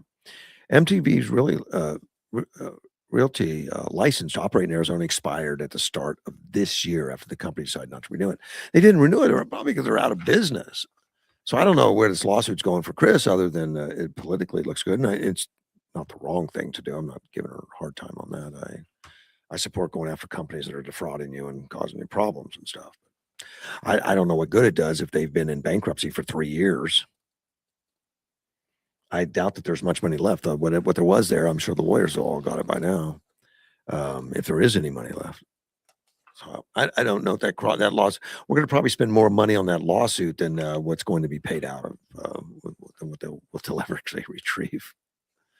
But in case any of the Arizonans are trapped, maybe it'll give them relief from their obligations under this program, which is really illegal to begin with. Hope so. I hope so. Stacey Abrams is in the news. Not a fan favorite. Stacey Abrams out of Georgia. She tells Kamala Harris that Southerners have lived under soft authoritarianism since 1776. This victimization thing has just gotten out of control. She was on a podcast, Abrams, she was sitting with former Vice President Kamala Harris. She just nodded yes to everything that Abrams was saying. And, Abrams ran unsuccessfully for governor twice. And she actually got that. She got, what was it, $2 billion? Was it $2 billion to run a nonprofit from Biden? And when they were throwing gold bars off the Titanic type attitude towards the end of his presidency, when they were trying to dump as much money as they could into Democratic friends, $2 billion into a nonprofit that she owned that had never collected more than $100. I think that was all stopped. I think so by the Trump administration. But Stacey Abrams says, I grew up in Mississippi, came of age in Georgia, and I know you've been spending a lot of time in the South recently. That's her talking to Kamala Harris. You've been to Tennessee and Louisiana and North Carolina. And when I tell people when they want to understand what authoritarianism can look like in the U.S., I say, look south. We have lived under soft authoritarianism, I would say, since 1776. And what is meant is that we have been the warning signs long before the rest of the country, but we've also been the architects of the solution long before the rest of the country understands it. all with Kamala Harris in complete agreement that we're all living under authoritarianism, or maybe she means just blacks. I don't know. She wants us to claim that the American debate about the voter ID is fake. Oh, so she's anti-voter ID. Only 80%, 85% of the population's for it. But she says, when you talk about what's happening in North Carolina, I liken it to the fact that you were having this false debate about voter ID. Every state requires that you identify who you are. But if you're in Texas, you can use your gun license and not your student ID. If you're in North Carolina, yeah, you can vote if you can manage to get a polling place where, a lot of students don't actually have cars. They don't have the ability to do so. What is she talking about? That people, students are homebound and can't get out. They can't get out there. What's that got to do with the ID? The editor, Chris Hoek of Newsbuster, says Virginia has had voter ID for over a decade and had both Republican and Democrats emerge victorious. It's an incredible, stupid, but important way to give voters peace of mind anytime they head to the polls. Oh, incredibly simple. I'm sorry, not stupid. Incredibly simple. The liberal elitist media never fact-check these deranged assertions cloaked in historical references. If you're asking for an ID that must be scanned and recited to the poll worker is authoritarianism. When America stopped being a free country, multiple lifetimes ago, Abrams lost to Kemp in 2018. Harris lost presidential in 2014. And again, in 28. Well, she's a possible Democrat contender in 28. Joe Biden actually won Georgia 2020, along with Harris on that ticket. Amazing. Yeah, this victimization stuff continues, unfortunately. I just got a couple minutes. U.S. has created a multinational attack drone task force for the Middle East. I don't even know. It doesn't even really go into great details what that is. But on August 13th, U.S. Central Command announced the formation of a new multinational effort dubbed Task Force Falcon Strike. Its aims are to employ a range of aerial, maritime, and submersible attack drones. The formation of the Falcon strike comes after the United States and Israel forces launched strikes on Iran February 28th, setting off 38 days of sustained combat operations and multiple subsequent armed clashes. And amid the Iranian forces and the regional partners have targeted multiple Middle Eastern states, have hosted U.S. forces, or otherwise partnered with the United States. The initial U.S. strikes on Iran saw the first operational use of the FLM-136 low-cost unscrewed combat attack system, or LUCAS. One-way aerial attack drones, and it's modeled after the Shahed 136. But now there's a task force, which it doesn't really say. Personnel from U.S. Special Operations Command Central led the formation of Task Force Scorpion Strike will now lead CENTCOM's new multinational task force. They didn't even explain on who the partners are. But I'm okay with it. As long as we're getting a task force together to help everybody. And it's part of that $1.5 trillion overall military budget that Trump's asked for. $75 billion is drone warfare investments. I think he should quickly get as much in there as possible. It's changing rapidly. Battlefield. We better keep up, particularly with the drones. But primarily, we stay ahead, and we probably are, and we just haven't seen it all. It's already 9 o'clock. I got to get to work. Thanks for listening. I'll be back tomorrow. Russ Clark with Mortgage One Studios.